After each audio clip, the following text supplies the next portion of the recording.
are no strangers to scandal. Opie and Anthony on satellite radio. Satellite radio. Apparently, Opie and Anthony are dicks. Oh, here they go again. It's a fun, dopey radio show. Not just any radio show. A radio show that inspires beyond your wildest dreams. The show was a lot funnier on NEW. The show's hosts, Anthony Cumia and Greg Opie Hughes. Controversial team. 6 years without getting fired, a new record for us. It's just astounding to me. I didn't want to say it's racist, but goddamn. This show will rock as best as we could possibly do this radio show. I'm going to go home and whack to a tranny later. There you go, all right? God, we just lost our demo, man. What's wrong with you? This is the last straw for the raunchy radio duo. The Opie and Anthony Show, the most popular show in the history of satellite radio.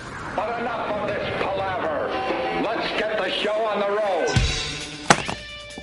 Oh. What happened? Shocked? Yeah. Jimmy just got shocked by his headphones. You all right? Yeah, That I just happened. hate that. Oh, I hate that. Yeah, that's terrible. Got a grounding problem. What kind of welcome back is that? No kidding. You almost got jacked to death. I was going to say, nice brand new show intro. I like it. Yeah, that was We're funny. not in trouble anymore, finally.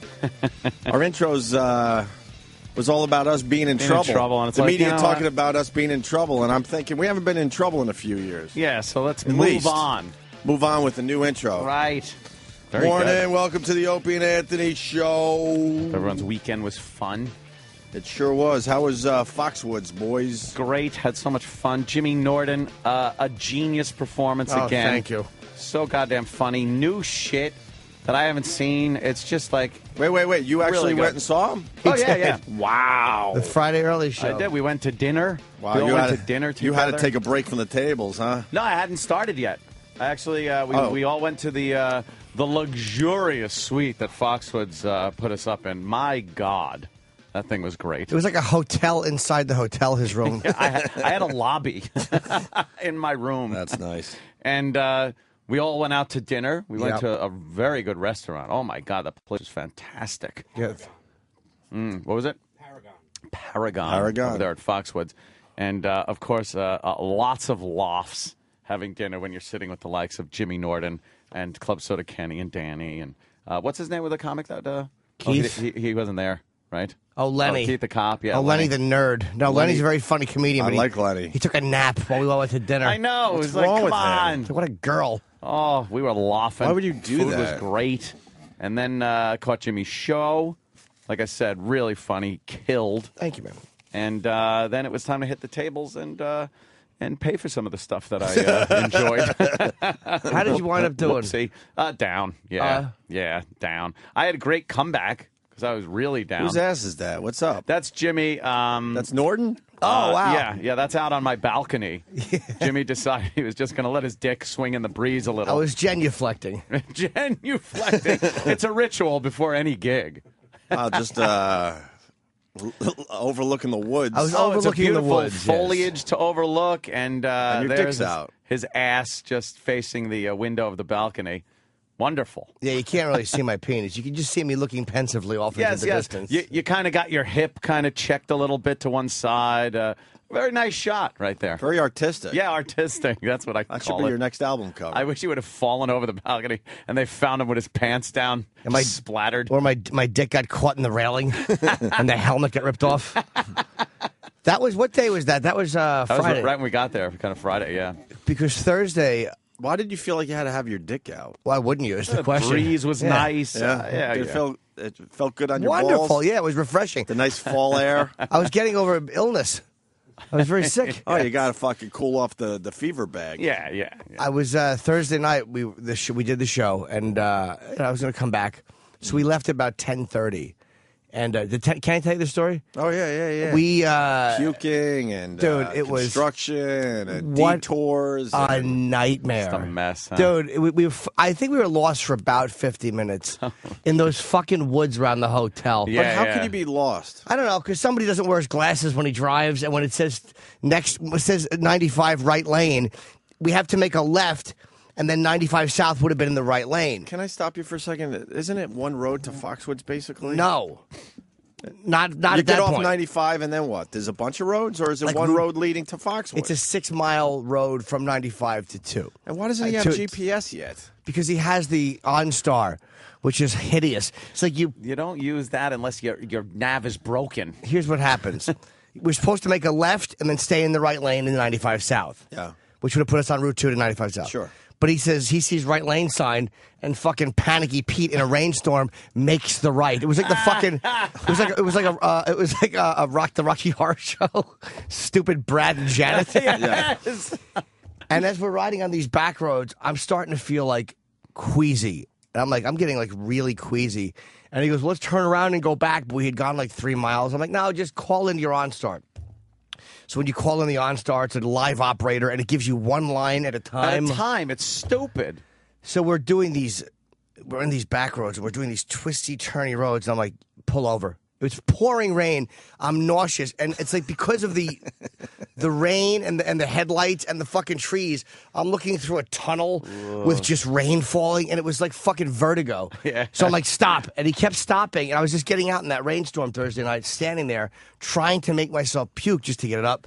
I couldn't puke. Like that. Oh, God. You weren't able to do that. No. Look at that guy Looking at power booting photos. That's good. I was trying to, and I could not get the vomit out. So I kept getting back in the car. That's my favorite, by the way. Sorry to interrupt. It's moshing guy puking out his nose and mouth. It's a classic. It's been around for years. Yeah, it almost looks like a frat guy. I think that could be like one of the first like internet pictures. Like I remember seeing that when I had like AOL in 1994. And just laughing your balls off. Yeah. It's a major power boot. I laughed really hard after it took 15 minutes to download. Yeah. One guy looks like Florentine on the end. Oh, yeah. Young A little Florentine. bit. So you never puked? No, I did, but not until I get back. Like I couldn't puke standing there. I kept trying to puke, and I couldn't puke. So there was one point where I had him stop probably 3 times in a 10-minute period or a 5-minute period. It was that bad. I would have made a long ride home. But every time we tried to get back to the hotel, because we finally just put the drive, I'm like, fuck it, just take me back to the hotel. I can't make this trip. We would hit, how many road closures? 2 road closures? It was like, Why were they closing the roads? I don't know. It's the middle of the night and it's a rainstorm. And there's woods. Yeah, what are they doing? Dude, it was What, do so... the deer need to cross some highways? So... There were no highways. These were like 1-lane roads. And we got back to the hotel, I think 50 minutes after we had left. And I just went up to the room and I made myself vomit. It was like that 24-hour bug. But it was fucking... I can't remember ever being that queasy. It was fucking horrendous. Worst ride of my life. What? Club was amazing, though. But Good spot. Fucking loved it, dude. Crowds were good. Fans were good. It's a brand new Nice. club. Yeah. Patrice was there the week before. I think Nick is there next week, and they got a great lineup. That's a strong And they treat lineup. comedians nicely. It was fucking so rare to walk into a place where the staff is friendly and they're happy you're there. I couldn't believe it. I'm like, who are you expecting? Oh, the comedy show? That's because it just opened. Give them time. Give them time to get to know the time. comedians. Oh, yeah. To get Jaden realize all you comedians are just scum. Complete assholes. They're the same people that have comics in New York, so that's like they understand comics, and I really was. So it's comics that is expanding? It's called comics, yeah. Damn, look at that. Yeah. That's very good for those guys. So it was. I loved it, man. I loved being up there, and I actually had a great time. Normally at clubs, you just do them, but this was. It was great, man. The crowds were fucking great. Yeah. Bummed Yeah. I missed this one. Yeah, you should have come, man. It was really good. Oh, that would have been a good one to go to. And we got to get Kenny some GPS. Enough with the OnStar, Dude, I Kenny. gave him a TomTom one time. Enough. And they're not the greatest, but the TomToms are okay. Something. He just won't use it. He won't use that or his glasses. How about we get it installed in his with him? car? Yeah, Like, doesn't that car just come? Like, can't you have that car with nav in it? Like, couldn't you have ordered that car with the factory installed navigation system? It was completely my fault what happened Thursday night. I took a wrong turn. I wasn't blaming myself. Yeah, I think Jimmy you don't made have it. to take the blame. Yeah, I think Jimmy made it very clear It was laid whose upon problem you. that was. But doesn't your make of car have an option where you could have factory installed GPS? Yeah, but at the time I purchased the vehicle, there were no vehicles on the lot. Oh, you wanted to do. So how long would it have taken you to wait a little? Yeah, but it was circumstances. Like my son turned 17, so I was giving him my old truck, and I had to purchase a new truck immediately. And it was at the time where like GM was, all the car companies were bankrupt, and because the economy. Can't you go back now and have a factory installed GPS put into your vehicle so it's not like some schleppy thing or wires around or anything? It's Looks nice. $2,000. You could get like a TomTom for nothing because you have one. No, I have Jimmy's TomTom, and it, He uses the Ken. Yeah, exactly. No glasses and line-by-line directions. Which makes the wrong turn. Yeah. If I didn't make that wrong turn, he probably would have been fine because... Yeah, but you wouldn't have made that wrong turn with a GPS. Correct. Thank God you don't drive a lot, so you don't really need the GPS. I would have gotten sick Holy anyway, shit. though. That nausea hit me. You know when it hits you when all of a sudden you feel sick? Like, I don't feel too good. And then your entire body is covered in a sheen of cooling isn't that the worst? sweat. And you're like, that's puke feeling. And then you feel it like in your stomach. You're like, and your throat starts closing up. You're like, oh, I'm going to fucking puke. It was worse because we were going in circles on mountain roads. Oof. But even going straight down 95, I would have gotten sick because I was sick when I got back to the room. Yeah. And the next day I still felt sick, but I felt better by showtime. Yeah. But I didn't even feel. I only ate once until show. I didn't even feel safe eating before the show. You should have seen poor little Jimmy. They're bringing out, like, we ordered our main course at Paragon, and then they just kept bringing out, the chef kept coming out and bringing out appetizer after appetizer. Just amazing stuff. Yeah, and Jimmy's like, no, I got to, I'm doing a show and I wasn't feeling good. And said, well, that looks delicious. And he'd grab it and eat some. Fish, wonton, all this great food. Oh, it was amazing. But the chef said, like, all the food came from, like, around the world. Like, they just had, like, the fresh crab legs, like, flown in from the deadliest catch boats. Yeah, yeah. And he got truffles from wherever he got them from. Truffles were great. The goddamn king crab legs was silly. Like a caveman, I was ripping those ate apart. those. Because those are bland enough where you can eat them where they're not, like too oily, like an al dente thing. Yeah. There was some stuff I was just nervous because it was fried. I was very nervous. Yeah. And the steak was amazing, wasn't it, Ken? I think in my 53 years on Earth, that was arguably the best piece of meat I've ever had. Wow, look at you. Quite the endorsement. That would have been better if you didn't say arguably. Arguably. Isn't he terrific? The food was amazing, though. It was fucking great. Sounds like a good weekend. I had to wake up early this morning, like right after. I was up when Kenny called. I gave him my wake-up call because I got home, really didn't do anything but crapped right out once the car dropped us off. When did you get home? About 6-ish. Oh, Sunday, okay. 6-ish. And just by 7, I was in bed asleep. I was pretty exhausted. We do that. Our timeline completely flips nocturnal. We're up in the day, nighttime, completely asleep in the daytime. And again, I got to say, these Asians and their cigarettes, they can't stop. So I woke up this morning, I'm just reeking of smoke. Oh, you're allowed to smoke up there? Yeah. Indian casinos love the smoking because they sell the cigarettes. Oh, yeah, they sell the cigarettes. So they don't have a non-smoking area? Oh, yeah, they do. Yeah, they but do, it doesn't but really it doesn't matter. You got to walk through the areas. Right. I mean, and if you got to walk through the slot machine area to get to the tables, there's Asians with like 8 cigarettes per hand, just clouds of smoke you're walking through. And so I had to get up early and wash that filth off of me. And wash? Wash. I had a wash. Why didn't you wash when you got home yesterday? Too goddamn tired. A big, nice, long, fucking hot shower. I was Get all the slime off you. I had no energy to lift my hands to shampoo my hair. I was done. I had to just crap out. And then I slept from like 7:30 until I got up this morning. Showtime. So it was a nice long sleep. How many hours at the table? Many. I think Saturday, it was from Friday after Jimmy's show, started right away. When did Jimmy's show end?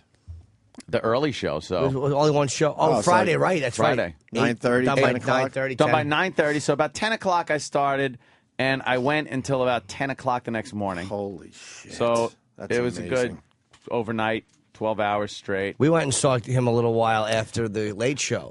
Yes. And he wasn't his best night, I guess, at the tables. They were beating him pretty badly. Was there yelling and screaming? Was there a pillow involved? No, it pillow. wasn't that bad. It was more like, why are you doing this? How do you get that? And I was actually with him. I'm like, how the fuck do they get these cards? I'd whip my head around, look at Jimmy Allman, and go, did you see that? Dude, he would get a jack and a 4. What do you do with that shit? and then you'd see the dealer with a jack, and you know what's underneath. A 4 and then a 7. Yeah. Or just an ace or whatever. It really is amazing when they get on those runs. Jesus. I did get on a really good run, though, by about 6 in the morning. So from 6 in the morning till 10 in the morning, I was really just pounding them. And Keith kept just grabbing stacks of chips, going back to the cage, paying off markers, and then he'd come back from paying off the marker. I'd have another stack of chips. He'd grab them, go back. So it was working really well. It was like a nice assembly line we had going. But then it was just to the point where we were fucking exhausted. And I was working on like 5 espressos because they stopped serving booze. I know. They stopped serving booze at like 1:30. Right. Do they really? Yeah. So there was no more booze at the table, so I'm just like, let me have an espresso. So they bring one, and I just kept going, another espresso. Did you need the booze, though, really? I was, you desperately needed the booze? Never hurts. Maybe you have to get a flask. A flask? I think you're heading into a flask. No, there are ways around things. We'll just put it that way. But I would imagine there are ways around are. things, as Danny smiles, yes. There are ways around 5 that. espressos, though? Holy shit. Yeah, so I was just shaking. I'm like, rah! And then just exhausted, so went back to the room. I would love to know the numbers. I know you don't talk numbers. I never talk numbers, but it was big numbers. I took a beating. It wasn't giant, but it was one of those beatings where I was like, I'm not feeling it. I'm cutting my losses. Was the number big enough where you technically paid for everything this weekend? Yeah, probably. Yeah, I know you've had weekends where you basically didn't pay for nothing and brought some cash home, some cake home. It's safe to say that pretty much you paid for your way this time. Put it this way: if I had to pay for that room, that was crazy enough. So yeah, but they don't really very happy about that. They don't really charge anyone for that room, right? Isn't it for the high rollers mostly? No, I don't think anybody ever pays for that room. Right. But if you had to pay for it, wow. Yeah, I saw the picture of it. Holy shit. Fucking unbelievable. Holy shit. Chocolate-covered pretzels when you get in. In Anthony, in my room, no chocolate-covered pretzels. But here's the difference. Jimmy, very excited about the chocolate-covered pretzels. What were you excited about in the room, Anthony? Right there, the bar area. Exactly. I took a Pano shot. See how different these two are. I'll plug that app, too. Let me tell you something. There's an app called Pano for iPhone. Yeah. And you could take pictures in almost 360 degrees. Well, you can in 360 degrees, and it stitches it together. So that is a panoramic shot of part of the room. That's without the bedrooms or anything. Can I tell you something about this app? I saw this picture on your Twitter, and I really thought it was a picture from the website. Yeah. It has that feel like that would be the top of the website. Yeah. You can see there's a dining room way in the back, and then if you keep going around that corner, there's a bedroom, giant bedroom. Right. And great room, nice bar. Which fully stocked, and anything we needed, like we got up, there was no Captain Morgan. Called down, some Captain Morgan, please. Boom, they bring it right up. You're forgetting something. Circle what you can see on the table, Dan. In the white box, for the love of Christ. Those are the pretzels. The pretzels are actually the chocolate-covered pretzels. Chocolate-covered pretzels are in the shot, thank God. So it doesn't look like all debauchery. And that's a 180 shot. That wasn't even what was behind me or anything. I know. We can figure that out. That's tremendous. Yeah, it was. That's amazing. That looks like a website shot, though. You're right. Yeah. Like the top of a website, right? Too bad the view was kind of bad, huh? Oh, yeah. Fucking over these. It looked like forest. You ever see at the end of Cuckoo's Nest? That where he was, it was all these trees. That's exactly what this place reminded me of, where Cuckoo's Nest was set. Fucking A, man. Oh, it was fucking fantastic. I hadn't been to Foxwoods in 10 years. I went there with Ben Bailey many years ago to do a gig. And when I walked in the building the first time I went, I'm like, you don't want to leave. It's like a weird vibe that the building has. That's what they try to do. And that's their goal, to make sure you never leave until you're broke. When you're nauseous, the building calls you back. That's what happened. I was trying to come home. I'm like, if I was a gambler, you know how spooked I'd be by this? Because I got sick and the building made me come back. Made you come back. It's like Lost. Did you guys go on any hikes or anything? What? Yes, I did. You were in the middle of the woods. There must be some nice hikes. Oh, yeah. Some nice hiking trails. I went fucking from my room down to Junior's, which was like the Junior's in New York, and ate deli food. Was fucking amazing, and I ate there every day. Was your room good? Yeah. Turned out all right? Yeah, it was. Ant's was better because his was in the newer part of the hotel, the Pequot suite. Yes, the Pequot Towers. But mine was, they gave me a nice fucking huge room. It's as big as my apartment. You guys steal anything from the hotel rooms? You don't steal when they bring you the stuff. Did you borrow stuff? We might have taken some bottles of booze that were around. You know, if there's a full bottle of Captain Morgan, why wouldn't I take it and put it in my bar at home? Course. You know, but it's not like I'm shoving towels and soap in there. You know. But I never take from hotel rooms. It's weird. Yeah. Yeah, Why would you? I don't know what. Some stuff is really nice, man. You stay in a room like his. Fuck me, I would take the sofa in that fucking room. A moving van. You just Just walk through the casino with the mattress because you really liked it. And they'd probably let him. Yeah, they probably would. Enjoy the mattress, Mr. Cunha. You should test them Have next fun. time. You should absolutely test them. Yeah. Just fucking take the mattress and walk through the casino and see.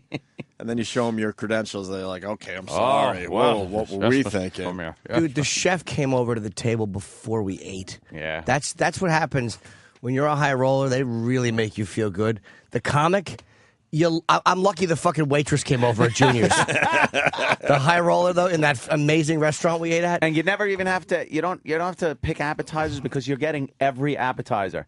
They bring it over for everybody.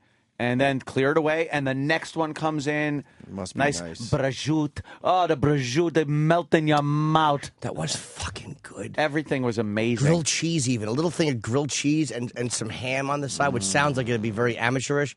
Amazing. Yeah, you're eating it going, this is the best grilled cheese ever. We had a great time. Had a really good time. They treated us like gold. It was great. Like it'd be very amateurish. Amazing. Yeah, you're eating it going, this is the best grilled cheese ever. We had a great time. Had a really good time. They treated us like gold. It was great. We will be back. What's your favorite casino? I probably would shouldn't never say. You know why? They all I think you have. Don't you have 3 right now competing? I got 3. They all have their great points.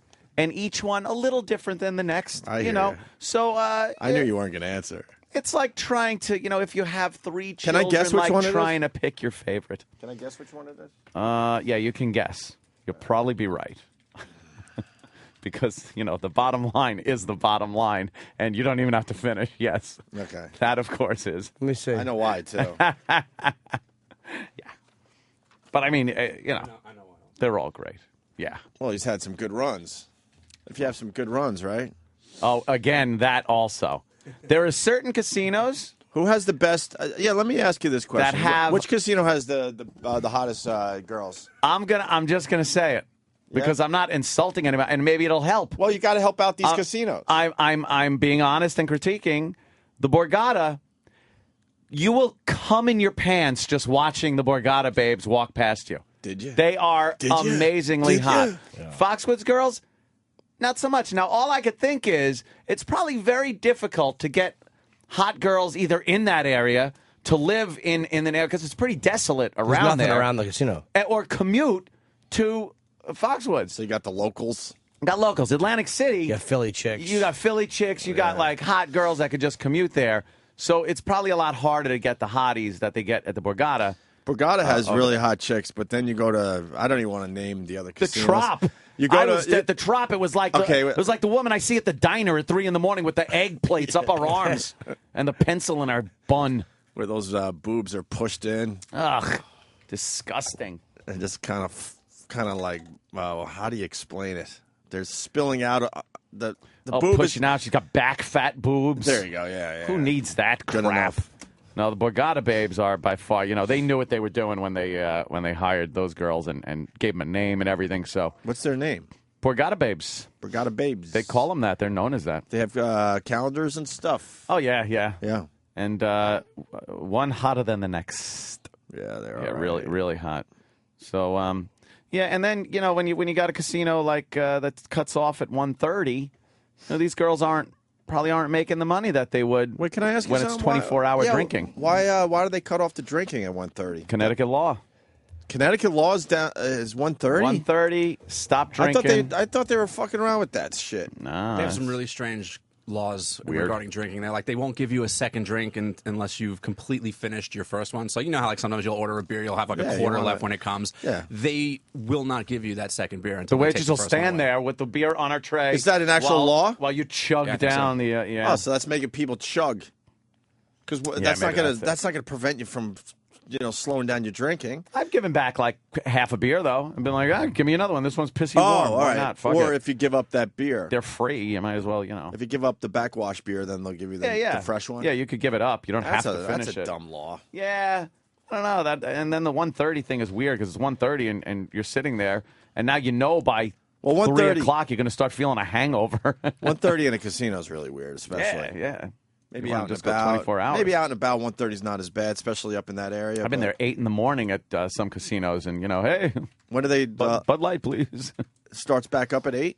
I don't know what time they start. What's the downtime? I think. Excuse me. I think during the week or up until Saturday, I think it's like 9. 9 in the morning. I think.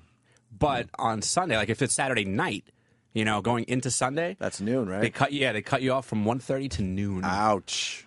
That's why you got casino's got. That's why you got to call your butler and be like, "Hi, yeah, this is Anthony Cumia's room. Could you send up 53 Bud Light bottles, please, in ice bucket? Thank you, and another bottle of Captain Morgan and Grey Goose. What else do we need? Some orange juice. What else do we need? Large bottles of soda. Big, large bottles of soda. That will spill out. Yeah. Spill out and fill up with something else." Oh, I got it. Very nice. Good job, boys. Well, you got to improvise, adapt, overcome. Was there a lot of Simplify. The drinking was out of hand, or? No, you know something? It's been way more out of hand, that's for sure. Under control, sort of? Yeah. I was feeling a little queasy on Saturday. But Dr. Danny prescribed a very light Captain Morgan and Coke to start with, and then slowly increase the dosage of Captain Morgan to Coke ratio. When you're going through withdrawal, That's the only thing. you need to feel better. It's the only thing that makes sense. Yes. Dr. Danny had the perfect mixture of how to wean myself back onto booze. Hair of the dog, the bitch. Yep. That was it. All right, very good. Yeah, that was a lot of fun. How's everybody doing with their Fox television? Everybody good? Oh, that's right. That's right. I heard about Cablevision. I'm fine in New York. We have Time Warner. Did you get Time Warner. Fios? Huh? You getting Fios?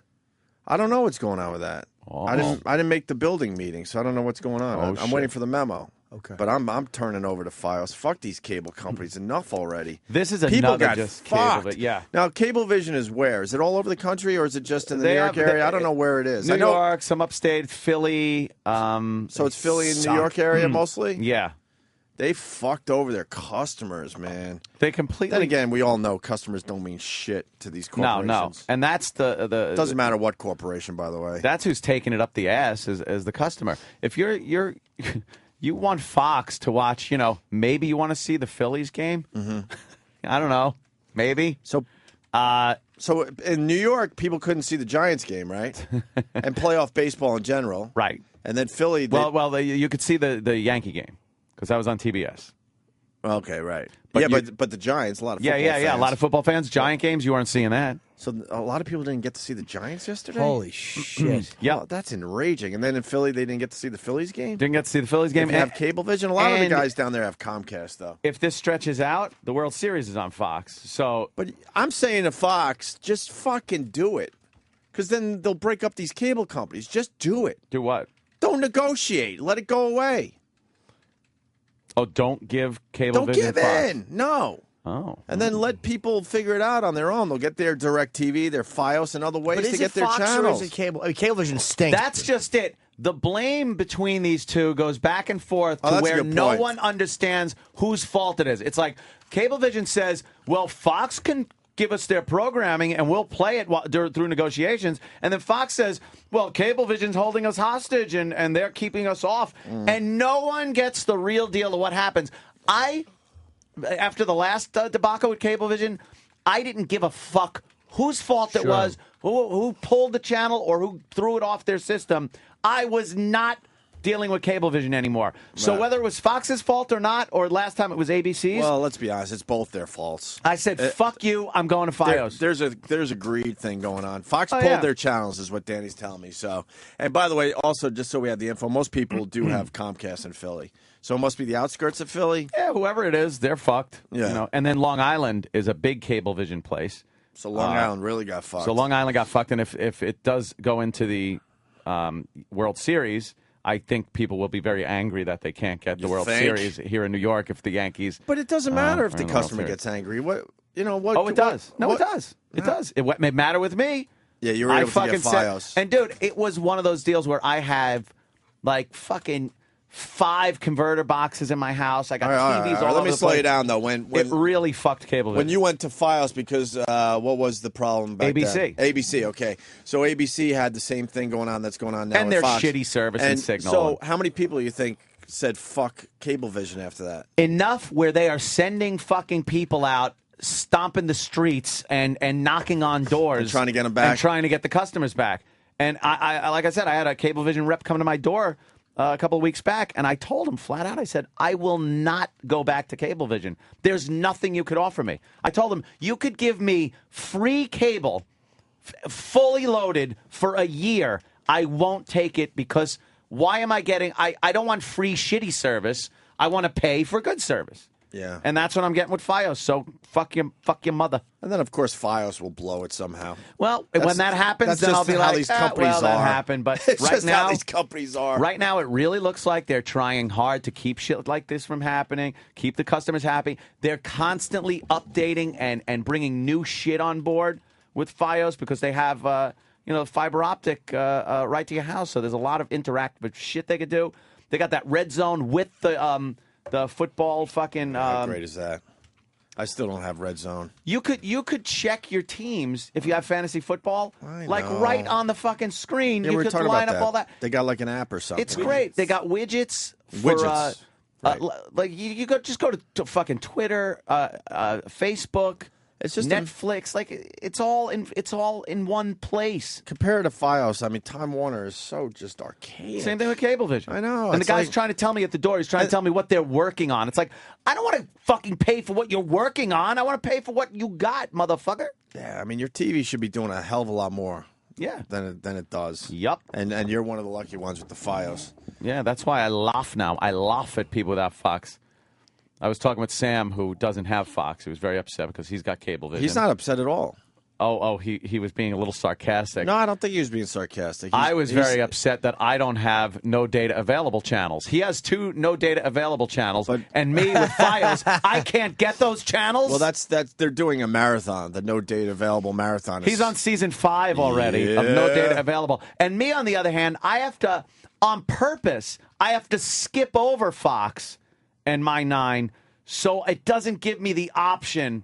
There's so many choices. I would love them to cut a couple down. But now I got to pass and go, oh, look, I have Fox, unlike Cablevision. Assholes. Unbelievable. Good. They don't give a shit about you. They don't. I've never had that problem with Time Warner where the channels have been cut off, but I hate them so much because they monopolize. Yeah, they've monopolized it. Dude, they never have to compete with each other. And they say it's the wiring and all that shit, but it's like, what other business doesn't ever have to compete? They can do whatever they want. Now you got to compete with Fios, so good luck. And what's the average cable bill? Mine is, I don't even know, 150, 160 maybe? Yeah, it's probably I'm average. about 200 because I'm getting a bunch of channels, and that's just insane. What is yours, Ant, for Fios? Same thing? With internet but and stuff? I get everything. I get internet. For $200 phone a month, I would cable. If I got all you got, that would be great. Oh, you got phone too? Phone too, yeah, because I got like 800 numbers coming into the house for the compound thing I'm that just I have going to to figure go. out. As soon as they get Fios in my building, I'm getting Fios. Yeah, it's just... And like I said, they don't advertise. No one's ever said anything to me. This is just based on my opinion of using their product for now. How long have I had it? Maybe 8-9 months? It hasn't been that long. When it was, I think it has been. It's been a while already, yeah. Whenever the ABC, when was the ABC Cablevision fuck up? Because it was right after that. It was around I said, February, March with the Oscars. Yeah, okay. Yeah, because I said, fuck it. So 7-8 months already. Fuck. Couldn't be happier. Nary a problem. It just, you turn on your TV. You don't have to worry that you got to reboot your box again. That was another thing where now it doesn't sound like a big deal, and it really isn't. But when you hop into bed, right, and you pick up your remote and you hit it, and you're all snuggling in bed, you don't want to have to go, fuck, get up, go to the box, reboot the fucking thing with your dick swinging in the breeze, and wait. Because, oh boy, at least the Cablevision boxes reboot real fast. How long does that take? 10 minutes? And it shuts off to the point where you don't even know if it's working anymore? When I moved out to Long Island, I was forced to deal with Cablevision for like a week until I got my files. But holy fuck, those boxes, it really does take, and literally, I know it's not going to sound like a really, long period of time, but, if it takes 4 minutes to reboot that box, sit there with a timer, a stopwatch, and can't wait 4 minutes. It's a long fucking time. And then 4 minutes of whatever you're watching, too. If you're watching a movie or a TV show, that's gone. And it just, there's no reason you should have to do that. By the way, I was doing that probably once a week, having to reboot the box to get the shittiest signal ever. I'll tell you, like I said, when I was forced to deal with Cablevision, I only had it for about a week. But I can't even tell you how I lost count of how many times I had to reboot that box. Infuriating. In that 1 week. And the guide would freeze up on you. That fucking guide sucks. Yes, E-Rock? They also ping your box really late at night and adjust all the settings that you already put onto your box, like the volume or the picture or whatever. Yeah. Plus, they check your DVR settings, so you turn the box on the next day. Everything's back to their factory setting. Why do they do that? I have no idea, but it's always really late at night. You hear the box turn on while you're sleeping, and then the it clicks. box shuts off. Oh, that's what that time. is? I thought that was a ghost. Like, I like having my TV on all night. I'm one of those people, I like sleeping with the TV on. I turn the volume down low, I put on something I've seen 1,000 times, and then I could just drift off to sleep, whatever. With Fios, your fucking TV will stay on all night. I wake up in the morning, and I'll, turn up and start watching the news. I don't have to turn my TV back on. Cablevision, they cut the fucking thing off. They just shut your box off in the middle of the night, and there's no option to keep the fucking thing on. We get it. You Pricks. love Fios. No, I hate Cablevision. And the hard drive. I think you work for Fios. Yeah. E-Rock, fuck them. I heard that you're moving because you can't get Fios in your building. Well, we've been planning on it, but this was the last straw because now the last straw was you can't get Fios, so you're moving. Yeah. Why can't you get it? The landlord. It's a straw that broke the elephant's back. And I'm the elephant, right? Okay. Oh no, E-Rock. I like your new strategy, by the way. It's terrific. Keep eating. Sorry, E-Rock. It was a timing joke, not realistic. E-Rock loves his food. He's finally admitting it. On the website, it says, it's in your area. You can get it. So you call the phone number to get it in your building. Then I find out the landlord wouldn't let Verizon in the building. There's 15 apartments in my building, and we were told the landlord wouldn't let them in. Like Michael Corleone and the fucking Enzo the baker standing out front of the building. Don't let Fios in. You make fun, but there's some deals going on. I bet you're right. There's absolutely deals going on. There's got to be kickbacks. Of course there is. I'm alleging that there's kickbacks going on with buildings. I would bet money on that. Yeah. I would guess. They go from building. Uncover that scandal. They go from building to building, and they're making little deals with each other. Yeah, yes. Abso-fucking-lutely, man. So what happened? You said you talked to your landlord. I'm talking to him either today or tomorrow because he wasn't around over the weekend. But Verizon said, your landlord wouldn't let Verizon service in the building. Ooh, motherfucker. How the fuck can that happen? Well, he owns the building, so I guess he can say that. He but why would he say that unless I don't know. Yeah. Unless it's in his best interest to do that. Yeah. Why would you say that? I better not find out my building is not getting Fios. So there's going to be an ugly incident in the lobby. Nice. Of me shitting. Right in the middle of the lobby. That's what I do to protest. I shit in the middle of my lobby. E-Rock, there's rumors that you might be a hoarder. Yes, I was hearing about this morning. Okay. Well, it started out, we were talking about the baseball. There's been a few people that have been through your house. I've never been to your house, but some people are saying you may be close to officially being a hoarder, with like hallways that are starting to be almost impassable. A lot of toys, a lot of collectible things, and then just a lot of boxes. piles. Like, do you have to navigate your way through hallways because there's boxes in places? No, the hallways not really, but the living room is getting to be a bit of an issue with with DVDs. Hoarder. Just piles of DVDs in the hallway. Yeah. Can we get pictures of your house? I really would like to see if he's a hoarder. Yeah, well, and then we'll make it official or not. Because it's starting. It's the beginning. You hoarder. can't throw shit away, E-Rock? No, I throw a lot of other shit away, but like there's certain things that I'll just keep, which like the DVDs, I won't get rid of them. I got rid of almost all my CDs. But why won't you get rid of DVDs that you know you're never going to watch again? Because I Why do watch. Why do you sit there and go, this is a good one, I'm keeping this. Why was this on the truck? Shut up, you lunatic. Hate the hoarder. Do you know what I bought? My gay friend inspired me to buy this. Oh, big butt plug. I knew if I paused there was going to be a problem. Yes. I bought one of those books that you can put like discs in, like a disc, like we open it and there's 50 pages. Yeah. I put all my DVDs in that, and I put the boxes down in storage. Not that I'm ever going to use them. I should just throw them out, but to get signed. But I'm a little hoarder with that, so I put them in storage in a box. My fucking apartment has no DVDs laying around. It's great. Oh, yeah. I don't think I've used a DVD in a while. Sam, what do you got? You had to run down the hall for Yes, this. I'm sure it has to do with E-Rock. By the way, congratulations on your whole Fox thing. Oh, thank you. I heard you weren't a big Fox fan, so now that you don't have it, you're very happy. It's nice to not even have the choice, right? Well, the thing is, I've been watching Hell's Kitchen all season, and every week it's like, well, I know what I'm doing tonight, and now finally I don't have to worry about it because mid-season it's gone. See, isn't that good? Yeah. Well, yeah, it's great for you. Like, it's not anything I have to worry about. So, like, Wednesday night or whatever night it's on, I can't even DVR. I just don't even worry about it at all. Because you can't get it. It frees you up to do other things. I just forget. What are you doing instead of watching Hell's Kitchen now? Now that you have all this free time. Now I'll have to take up a hobby. Maybe I'll, like, learn piano or something. See? So what do you got on E-Rock in his hoarding? He didn't mention his office. He just talked about the living room. Oh. And is it true that the hallways are starting to get a little impassable? Well, the thing is, almost have to walk sideways. The hallway's narrow. Once you go sideways, there's What no do you think's going back. to end up killing E-Rock? The DVDs falling on top of him, and they find him 2 weeks later? No, under his DVDs. He'll be lost in his office under Simpsons and wrestling paraphernalia. Big Simpsons collector, are you? I got some toys. The hallway isn't. Do you got the stills? The famous stills? I got a friend in L.A. that collects those. No, What those? Whatever they're cells? called, the cells, right. I'm getting one, a Baba Louie. I wish. Never mind. He doesn't have cells and stuff. He has like action figures and like things that aren't like expensive or. Right, a cell would probably be something cool, like Right. an actual signed cell framed and put up on the wall. But he's got like crappy shit. Like a squeaky comic book guy. But yeah, exactly. Like a rubber ducky comic book guy. But that's the problem with the hallway. That the hallway is naturally narrow and somewhat dark, and the walls of the hallway leading are covered in framed pictures and posters.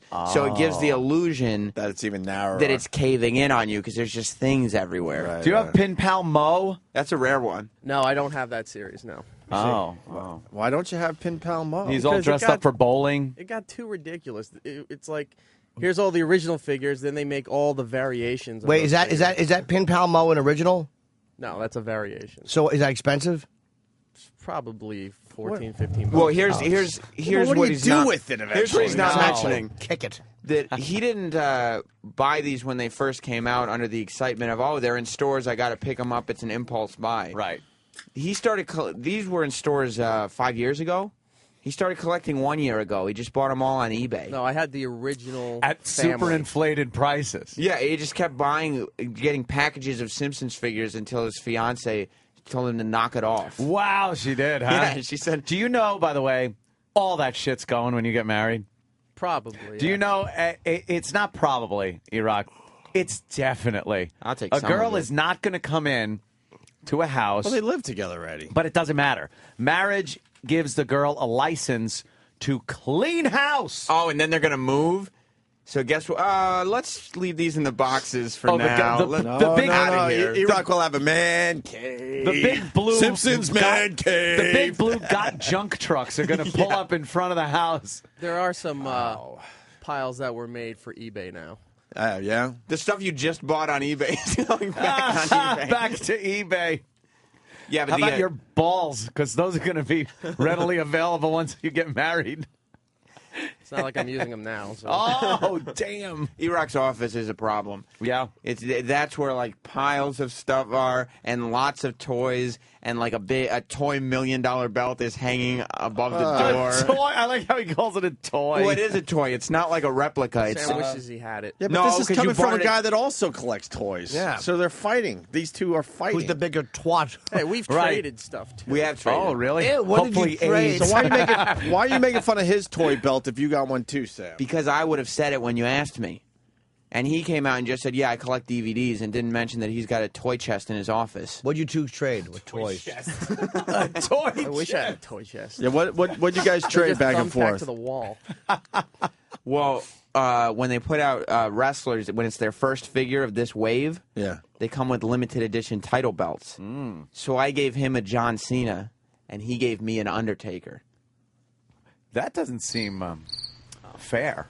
Why? I think the Undertaker one beats the shit out of the John Cena one. I thought so too, especially since I found 9 John Cenas in stores. Of course. Who So wants those? You want the Undertaker one. That was an easy trade for me. You know what I think? No one What? gives a shit. Well, why'd you ask, Cares. man? You guys asked. I would, Cares. I would Gives a trade shit. both of those for a garbage can.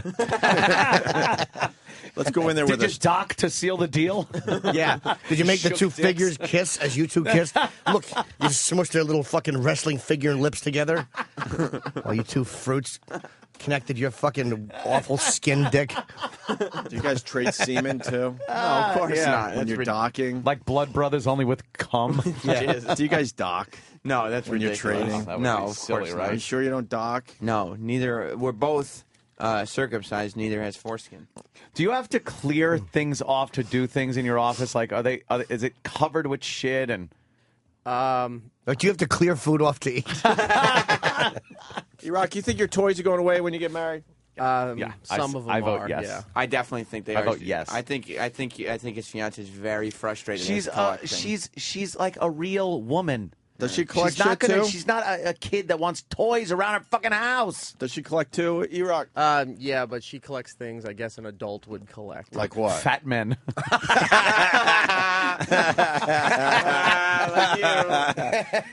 Are you trying to lose weight for your wedding, E-Rock?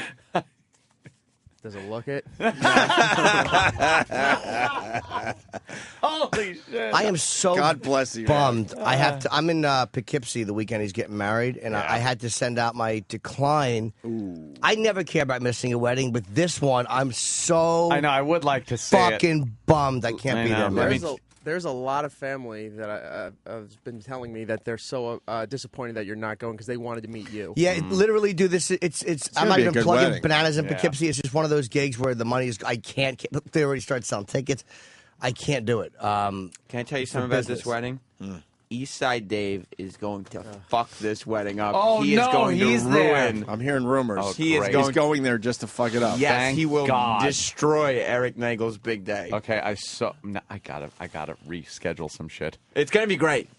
I am I so really think I wanna bummed go to I this. can't go to this His wedding. wife sent the RSVP card with highlighted saying, "Are you sure you really want Dave there?" It's a huge mistake. Wait, his wife did that? Yeah. It is a I'm huge thinking of mistake. framing it.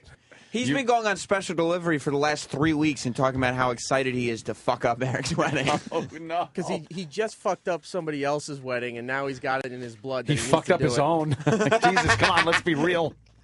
It's One an month. open bar. Oh God! What are you doing? Why would you And he invite can say Dave? things like almost like a joke, like, yeah, I'm going to fuck the wedding up. But once he gets drunk, he'll really think, I have to fuck this wedding up. We went out with him one time and he started doing American History X quotes in the middle of a bar. Oh, remember that? Yeah, Yes. yeah. Oh, was that brutally awkward? Oof. He just likes the movie. Yeah. No. He was sitting and it was like family seating or something. Yeah. It was crazy. All right, we're a month out from the big E-Rock wedding. Yeah. It's going to be a good one. Mm-hmm. We should take a break so we can get into some shit. Yeah. Like my sandwich. Why is my phone just black now? It won't open. What? I don't know. What happened? Press the button. You press the I'm hitting the button. The button. The button? I'm hitting I the know. button. I'm gonna have to reboot this little puppy. Oh, Jesus. All right, I'm gonna play this over here as we go to break because the minor thing's going away quickly. So let's get one more play out of this.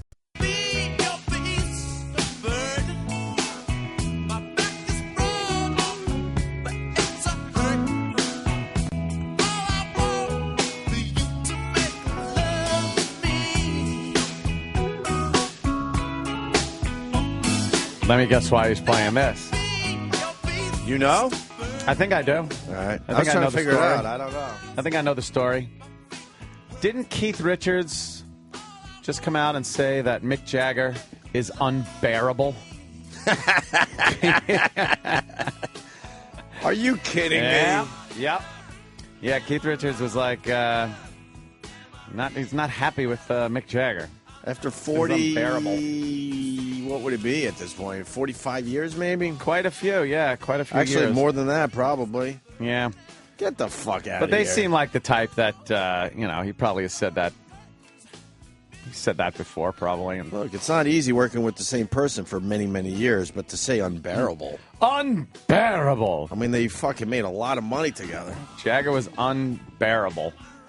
They made a lot of fucking money together. Why is he saying that? 50 years of hard drugs, loud 50. music, and outlandish pants would take their toll on even the best relationship. But the breaking point for Rolling Stones guitarist Keith Richards, as he revealed in a candid new memoir, was when Mick Jagger met the 1980s. It was the beginning of the decade, he says, when Mick started to become unbearable. As a result, Richards hasn't visited Jagger's dressing room for 20 years. And he refers to his bandmate with the perplexing nickname Brenda and Your Majesty. He also doesn't think much of Jagger's solo album, which he compared to Mein Kampf. Well, I'll have to pick that up.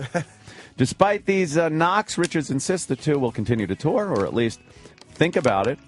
As he told the Times UK newspaper, quote, "I think it's going to happen. I've had a chat with him. Her Majesty, Brenda." God bless Keith Richards. The one guy on earth who is really not at all impressed with Mick Jagger. Right. Mick Jagger. He just doesn't care. But he doesn't visit his dressing room. In 20 years. That's he what happens with all the. Go to his That's what dressing happens with a lot of creative people, bands, whatever. You know, it all starts where you're all hanging out in a room together, a basement together, a garage together, a recording studio together, and then the money trickles in, the fame trickles in, and then you start separating. And I mean, I'm sure when they first started touring, they didn't have separate dressing rooms and all It that. happens with chicks all the time, and you can fuck them. This is like Right. it's like being in that kind of relationship. You got Mick Jagger and fucking Keith Richards. For But to God's say sake, they've been unbearable, together forever. Did he write that in his castle that he got because he got together with Mick Jagger? That's what I don't understand. The guys are fucking close to billionaires probably at this point. We were talking about this last week because somebody else had.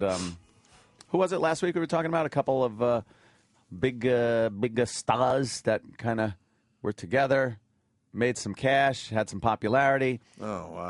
And then one of them was just like, I forgot. But Well, yeah, 'cause it probably. I mean, it's happening with Aerosmith, at STP. Yeah. It's happening all over the there's place. like another one though. But well, whatever. I forgot. Was it Guns N' Roses? Oh, it was probably Guns N' Roses. Okay, and thank you, Slash, Rock. yeah, Yeah, Slash and yeah. Axl, Slash and Axl. It becomes the point where, like, the unbearable part isn't the playing and the making the money and the castle that he bought and everything. It's the guy going, he's unbearable. It's the same thing would happen, like I was talking about my brother and the singer, a couple of singers that he's had in bands. It's like, yeah, okay, on a much smaller level, but it's just one of those things where it's like, yeah. Yeah. And those guys, they could play those songs in their sleep, so they don't really need to talk to each other before, exactly. after, or even during the shows. Yeah. Right? 20 years of not even popping into his dressing Yeah, room. they probably, they obviously drive to the venue separately, go into separate dressing rooms, and probably the first time they see each other every day is when they're on stage. Yeah. I would Yeah, bet money yeah. on that. Why would they if they Yeah. don't like each other, and then they don't talk on stage, and then they go their separate ways when Do you it's think done? they take the same flight? Huh? You think I they take the doubt it. same flight? At this point, probably they don't even do that. They I take doubt fly it. separate private. I heard that those guys, when they were I forget where I was that they had been, like what city, but they said when the Stones were there, they each had a suite at the Ritz-Carlton, and they like a big Ritz-Carlton's, presidential suite they were using for You their think they office. bitch? Like his view is better than mine. What the fuck is that about? You Yeah, think he gets that picky? probably does. Yeah. Sure. They probably all. You understand? They probably all fly their own, unless they want to travel together. Their own privates together. They're like alone. Yeah. The only Why? time I was ever aware that bands do this was when we watched the STP crap from backstage. Oh, yeah. Where we realized, holy shit, these guys don't hang at all and basically don't see each other until they hit the stage. That's what we saw firsthand. That Scott Weiland didn't talk or see his bandmates. I think it was the Boston show. They were waiting for his bus to arrive. That's exactly and what then happened. the one in Jersey, we saw what happened. We've talked about it many times, the confrontation backstage. And it's you just assume that these guys are always together, but the music they're playing, they could do in their sleep, so they don't really need to see each other. How many years? Right. You can't picture Keith Richards outside of Mick's bus screaming because Mick's too much of a pro to need that shit. Right. That's one thing about the Stones. I would imagine Mick is the pro in that relationship, and Keith kind of, yeah, all of a sudden might want to party a little more and doesn't really give a shit about some of the ongoing things they have to do, right? But Keith Richards is beyond needing anybody, so it's nice to be able just to say what you want. And he said that the only thing that Mick wanted him to take out of the book, did you say this part yet? No. Was the part about him using a voice coach at times.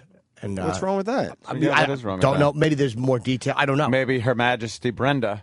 He sees that Why as Brenda? being kind of. What's that about? I don't know. It's very mysterious. No one knows what the Brenda came Does from. Mick Jagger take dildos? Oh well, didn't he have to get cum pumped out of his stomach? Yeah. Oh no, wait a minute. That was. I heard it was him. But he refused to take it out too. Yeah, why would you do that? I love the fact that Keith Richards just wouldn't listen to Mick. He's just so tired of Mick. Yeah. Her Majesty. Her Majesty. He's probably, you know how much he must shit talk Mick when they that is so bad. Her Majesty. Because Charlie Watts probably still kisses Mick's ass a little, even though he's Charlie Watts and he's the drummer and he's beyond a 100 millionaire. Yeah. Didn't he 500 retire? millionaire. Or he's going to. Or Is he really? I think Watts moved on, didn't he? He was about. I don't know if he has yet, but he was talking about it. I thought he was close to moving on finally. Who else are the original members? There's Mick, Charlie, Keith, and who's the other one? Bill Wyman retired many, many years ago, right? Well, they had the great Brian Jones. Well, he died in the 60s. Yeah, I know, but fuck, he was the shit. Who did he play? What did he play? And you said Bill Wyman, right? Yeah. Who else? Bill Wyman. Now I'm confused. Bill Wyman, Keith Richards, Mick Jagger, Charlie Watts. That's basically the lineup I've known over the years. But didn't Bill Wyman leave in like 1980? No. No? If it's 1980, I'm going to freak out. No way. I'm probably wrong. Oh, 92. Okay. That's He's still been gone since 92? That's still 18 years ago. Bill Wyman's been gone since 92. Wow. He just retired. You think he still has Stones money? Of course he does. That is a long. He's got that check coming in. Probably 18 years out of the band. Wow, really? I wonder if he just got tired of the whole thing and wanted to just hang out with his kids or whatever you want to do. Think about it. 18 years ago, he was already in the band 30 years. So he did 30 years. Damn. Probably want to enjoy his life. They've been together since 64, right? He did 28 years with the band. Mm-hmm. That's fucking 36. Wait. Jesus. Bill Wyman was in the Stones from 62 until 92. 62? So he did 30. That's 38 years in? Yeah. No, wait. 48 years in. No. They're almost 50 years in. Mick and 48 years in. Have been playing together. Yes. Oh, my Her Majesty. Her Majesty has been. You show me anyone that's been together Dude. 48 years that like each other. They have a pretty good relationship Show for me 48 anyone. years, unless there's such ugliness. But that's not bad for 48 years just to be slightly irritated with each other. Just saying Her Majesty. They got to hate touring. They got to hate it. How is You that think? exciting That for might them? be the fun. Yeah, Yeah, man. There's just some things to get on that- stage and do the exact same songs you've been doing for almost What a 50 catalog years. to choose from, though. But what does it matter to them? They don't need the money, so it probably is just fun. All the chicks. When you really get into a band and you see them a lot, you realize, holy shit, these guys got to be bored out of their mind because they're playing the exact same songs the exact same way every night. Even the stuff they make believe was impromptu is not. You know what I mean? Crowds, It's got to be making boatloads. Oh, I get that. fucking like playing music. But I yeah. bet you after a while, even the huge crowds and all that doesn't matter, man. Dude, it's like going on stage as a comic every night and knowing every joke is going to slaughter. Kill. That's what that's like. It's like, wow, yeah. There's no gamble in it. There's no, you're going to kill mystery. every night in an arena. I'm not stupid. I get all that, but I wonder when that actually starts going away. Is the point I'm trying to make? Like, obviously, that is just amazing. Well, for that is anybody. kind of the point, But yeah. after 48 fucking years, is that still a thrill? That's the question. It must I don't be, know. or they wouldn't You do think it is? Yeah, because don't forget, they also did a theater tour back in 2002. They don't need it for money. I mean, neither one of them needs it. But it's like it's a fun gig. It's like a drug, maybe. Yeah, I mean, to go on is the rush I get in front of Ron 400 Wood, by people. the way. Thank you. Who? Ron Wood. We forgot Ron Wood in that discussion. Oh, I'm sorry. Right, Ron Wood. Thanks to everyone saying Ron Wood. I forgot about him. 400 people at comics I get a rush from. Imagine 50 or 70,000, and every moment you're slaughtering. There's not one bad moment 50 during or your 70, show. Try 100. People Well, are just when they're doing their singing stadium along tours. with you, know everything you're doing. Yeah, you're fucking helicoptered in. God, look at the crowd. Where is that from? That's retarded. That is retarded. That looks like the virus show. That is just wow. Thousands upon thousands of people filling an open Dude, when they field. did Rio, they built something for them to get from the hotel to the beach. I think they did a free show for 1 million people on the beach in Rio de Janeiro, and they built something for them. Like the army built it to escort them or something. Did a lot of people have to stand in the water?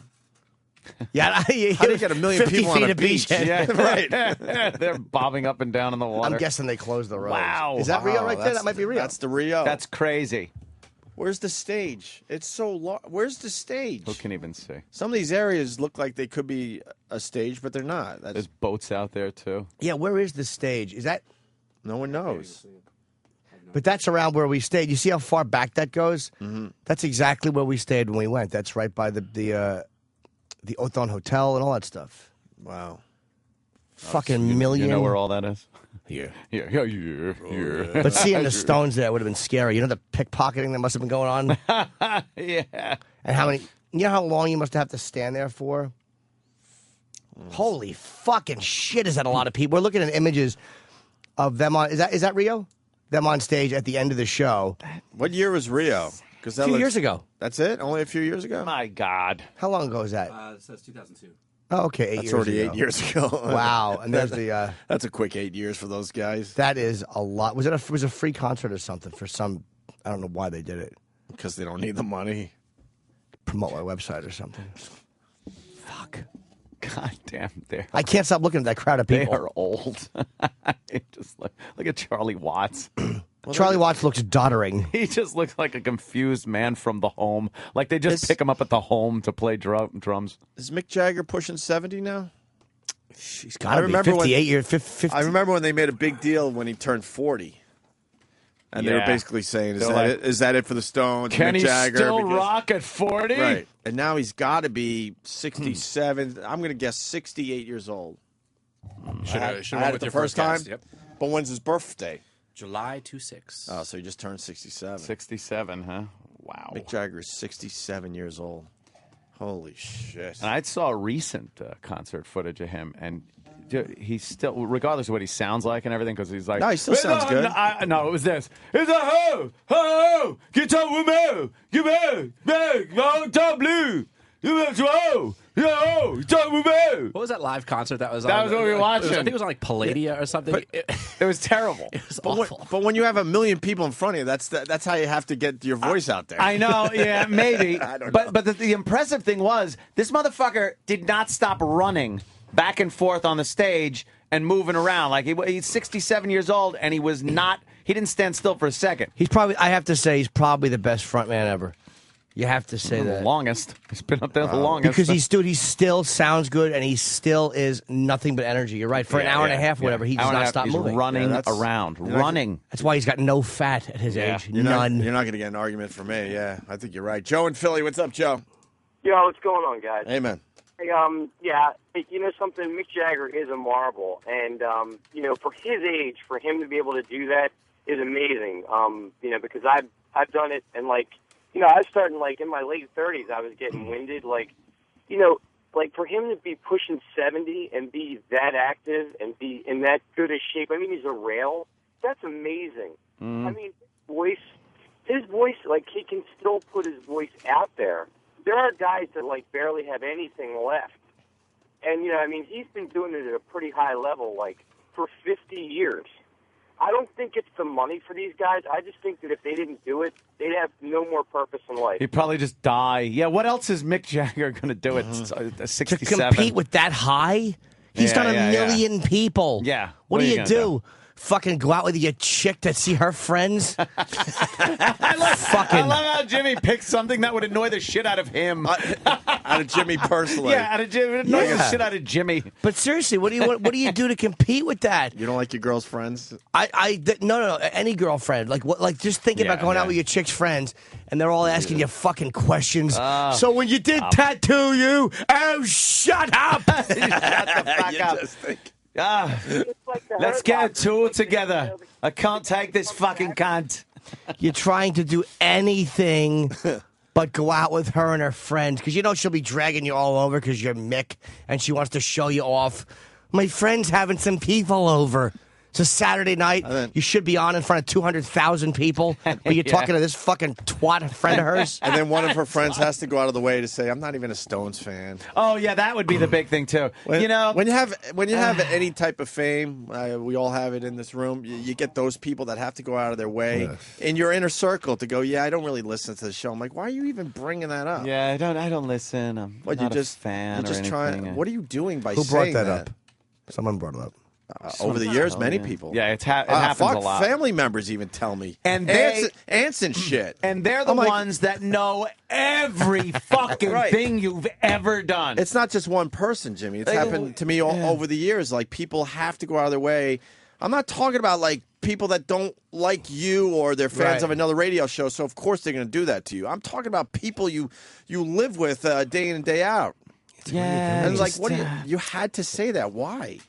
It's okay. We're you know what I mean? I don't want you to think, I listen every day. I'm not like those crazy fans of yours. And then someone at the table, will bring up a bit. Right. And no matter what it was or how obscure, how long ago it was, the asshole that said they will listen once every 10 years listened that day. Right. Shut up. Yeah. If you don't listen, you don't get that in your life? Yes, I do. But I was trying to think of when I've gotten it. But yes, of course I have. Yeah, I don't. It's been family members. It's been people I consider friends. And sometimes you could tell when somebody just goes, "I'm sorry, I just don't listen to the show." And then it's like, no, I always go, that's cool. There's plenty of shows around. And then it ends there.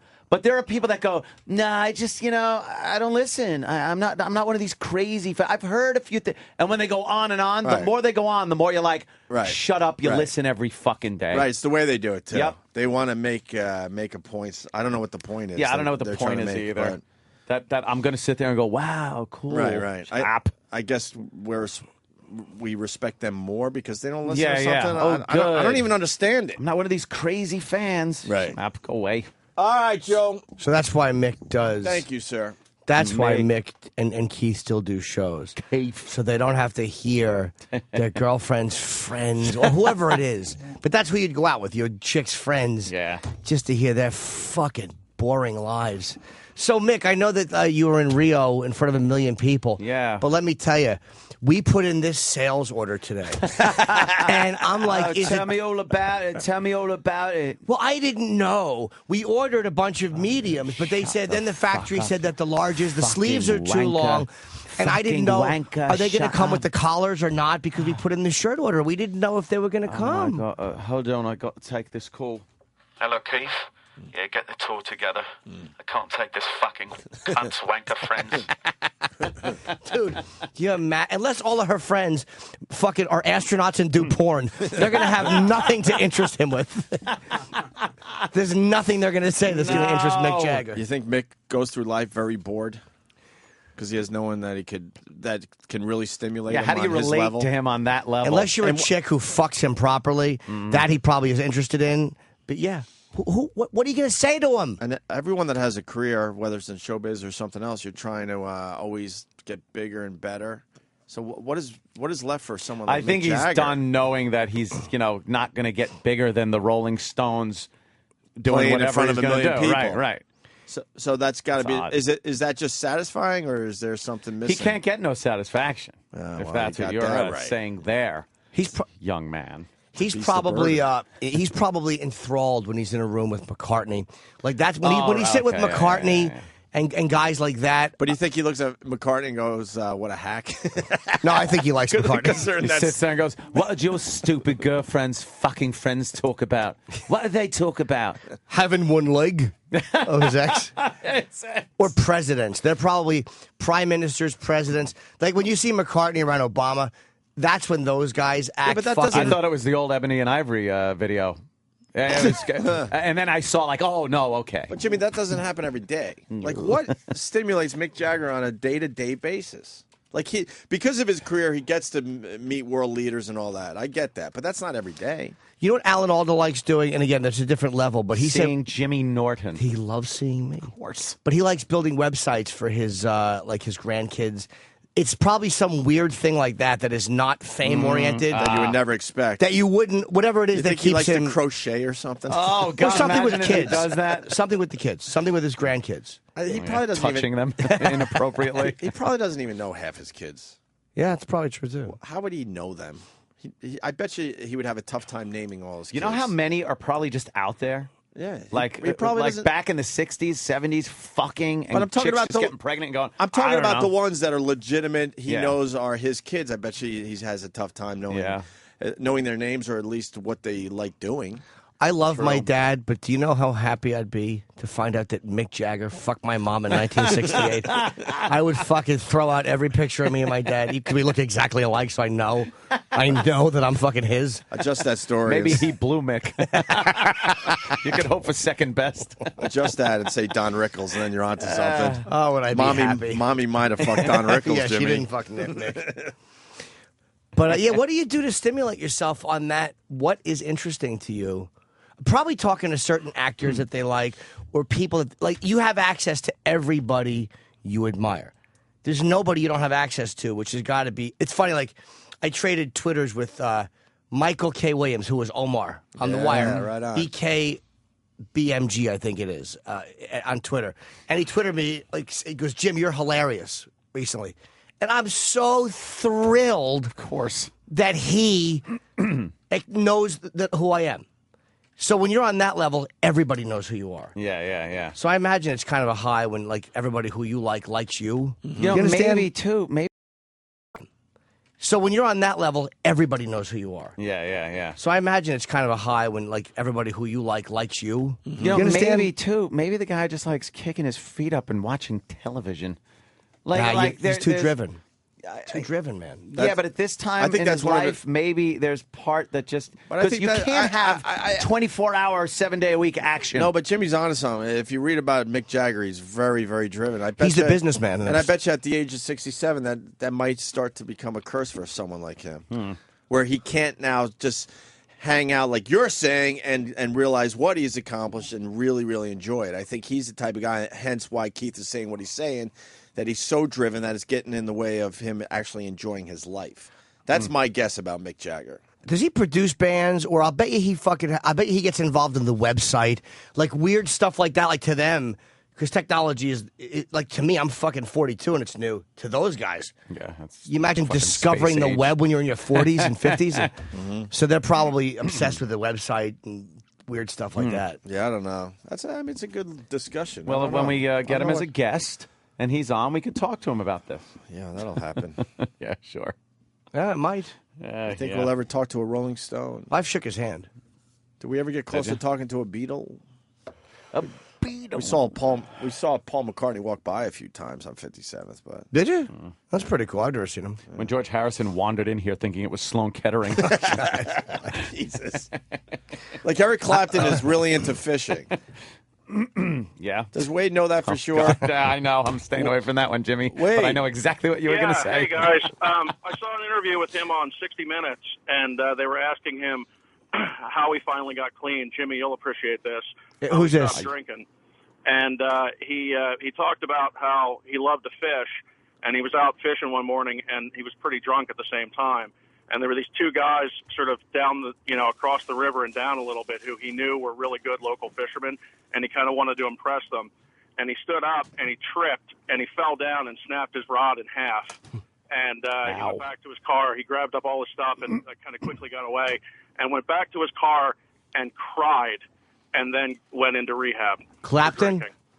That's what he said on the 60 Minutes interview. Went in and cried. Is that funny how these unbelievable. two local zilches whose idea of fun is hooking an innocent animal? In the world, and that's the effect that he had on them.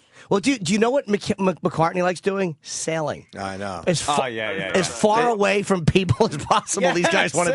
That's what Mick enjoys. They have creepy stories about Paul McCartney every summer where they see him in the Hamptons on like very small sailboats. Really? And they say he looks so lonely out there just sailing by himself. And Jimmy made the point. Yeah, he's just loving his life. He just wants to be away from everybody. He's probably listening to soft music he likes. You think he's sick of answering Beatles questions at this point? On a little catamaran like from Jaws 2.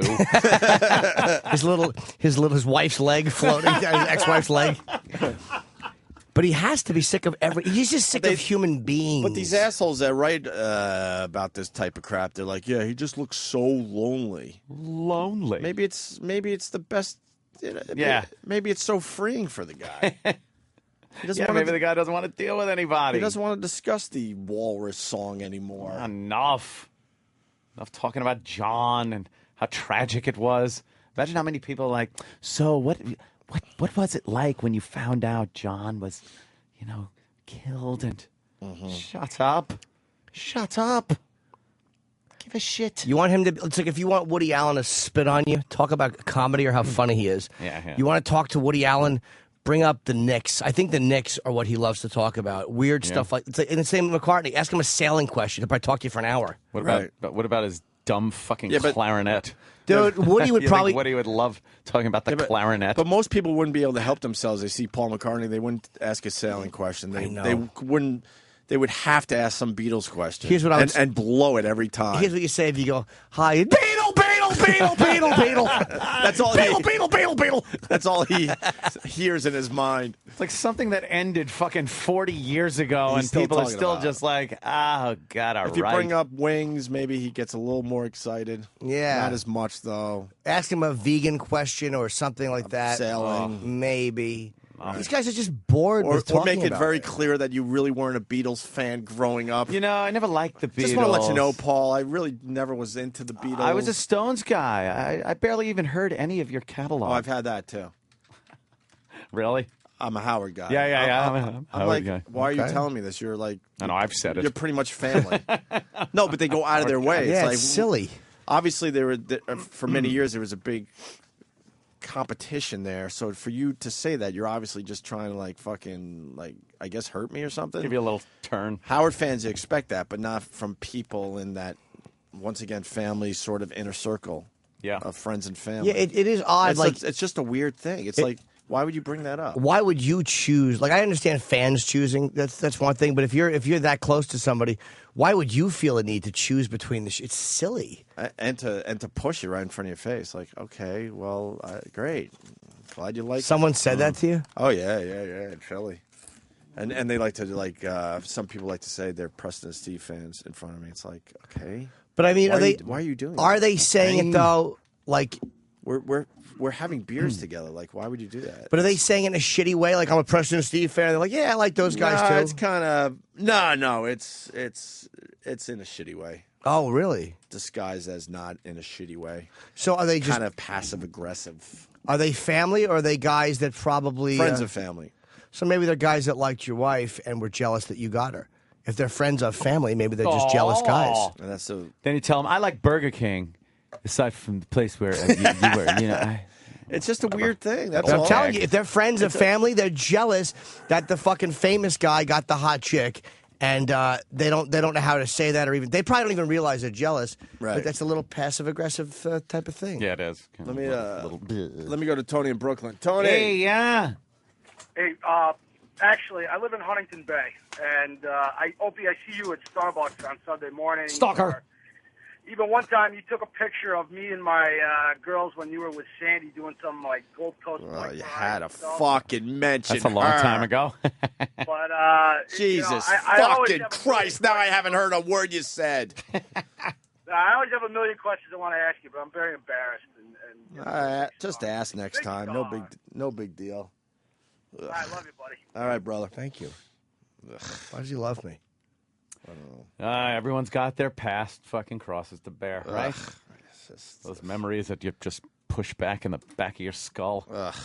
Like some caller dredges them up. I don't have those memories. I am that memory for a lot of people. Like I actually, my ex you were with Jimmy Norton. Right, I was. He cheated. Please, why'd you have to bring that up? Wait a minute. Whoa. I saw my ex when I was in L.A. I don't say, but she's still a good friend, and it's cool. Like, see, I don't know how you could be friends with exes because she was my friend first. My ex-girlfriend. I'm friends with a couple of my exes. Takes a long fucking time. Yeah, I don't know if I. For me, I was only able to really. There's a few exes I don't hate with a passion. Yeah. Like some people. Yeah, but I don't know how it would work to be friends though. Like Melinda can come over and hang out. Oh yeah, like, you're I friends have with no her. problem. So you've done with that, and there's nothing there that reflects. It is the epitome of the Jerry Elaine kind of dynamic. Like we'll laugh. It's fine. She'll get in a car. She'll run over my hedges and fucking leave.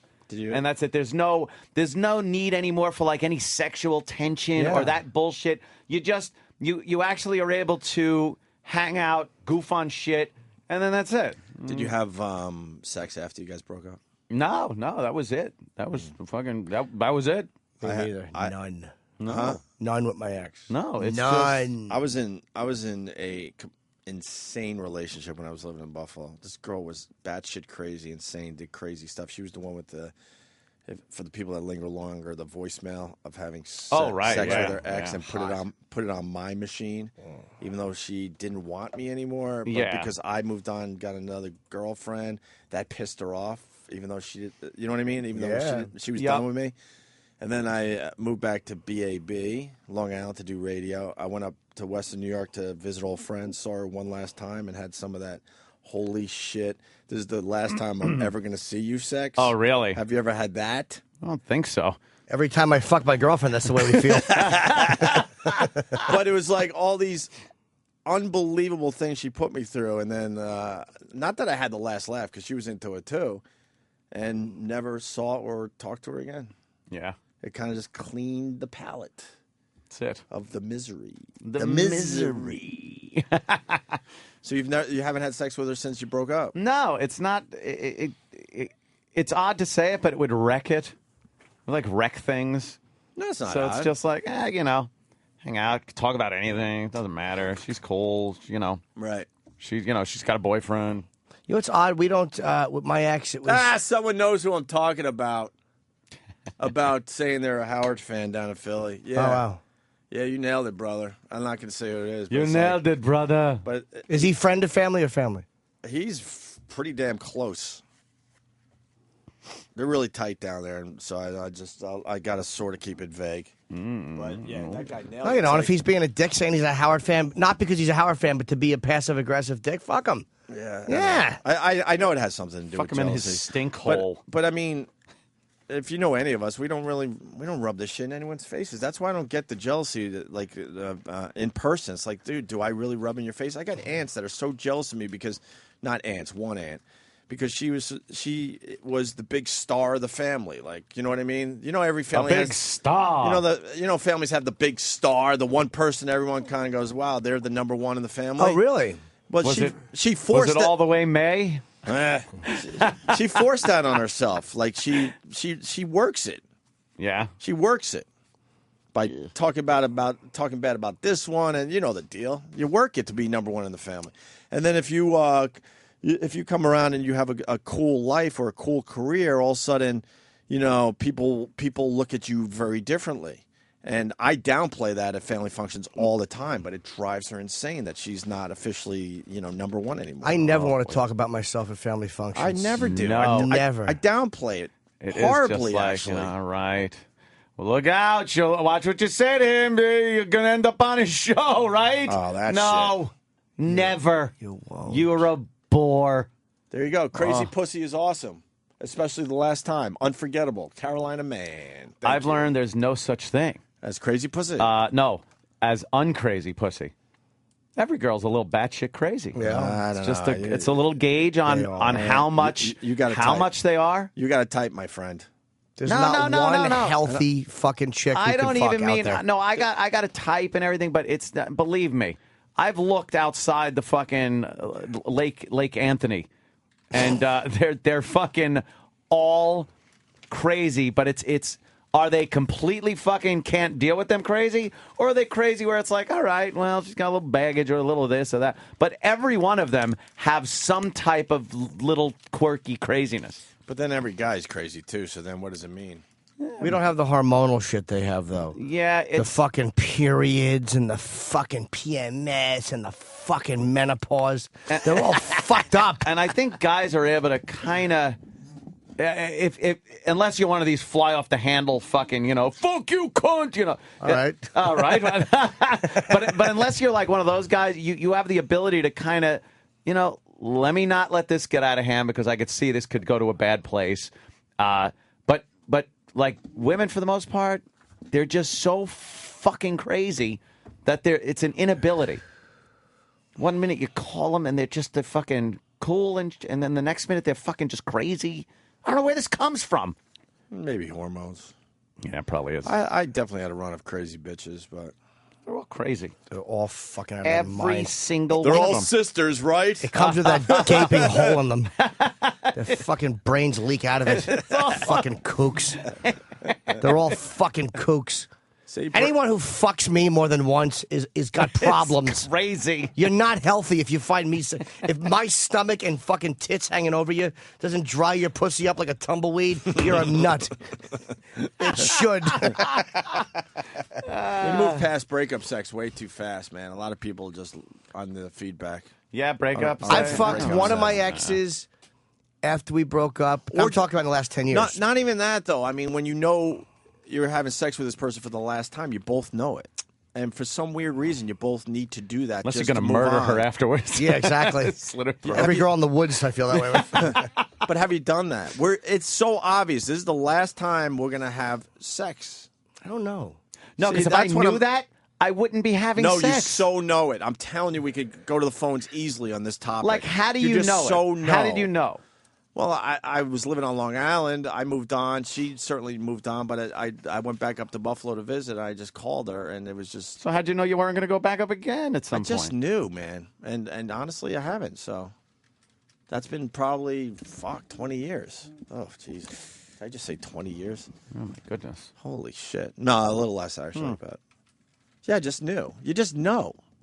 I can't explain it. I don't know. I don't think I've ever been in the situation where... You know you're not going to be with someone, so you have sex with them for the last time. Because if I know I'm not going to be with someone, it's because we're fucking breaking up, and there's a problem, and there ain't no... sex is the last fucking thing you're thinking about. I think it's. I think it has to be one of those intense relationships too, where it's just a lot of turmoil and shit. Yeah. And then somehow you just know it's finally time to move on. Both parties kind of know that. It's hard to explain, I guess. See, that's called breaking up, and then I would just leave. Yeah. Yeah. I don't know.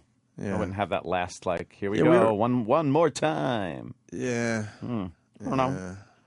I got to explain myself better. Some people are able to do that. I'll have to think about this one so I can explain it better. I'm going to have to hash this one out for a while. All right, we should take a break. We got Bam Margera stopping in today to say hi.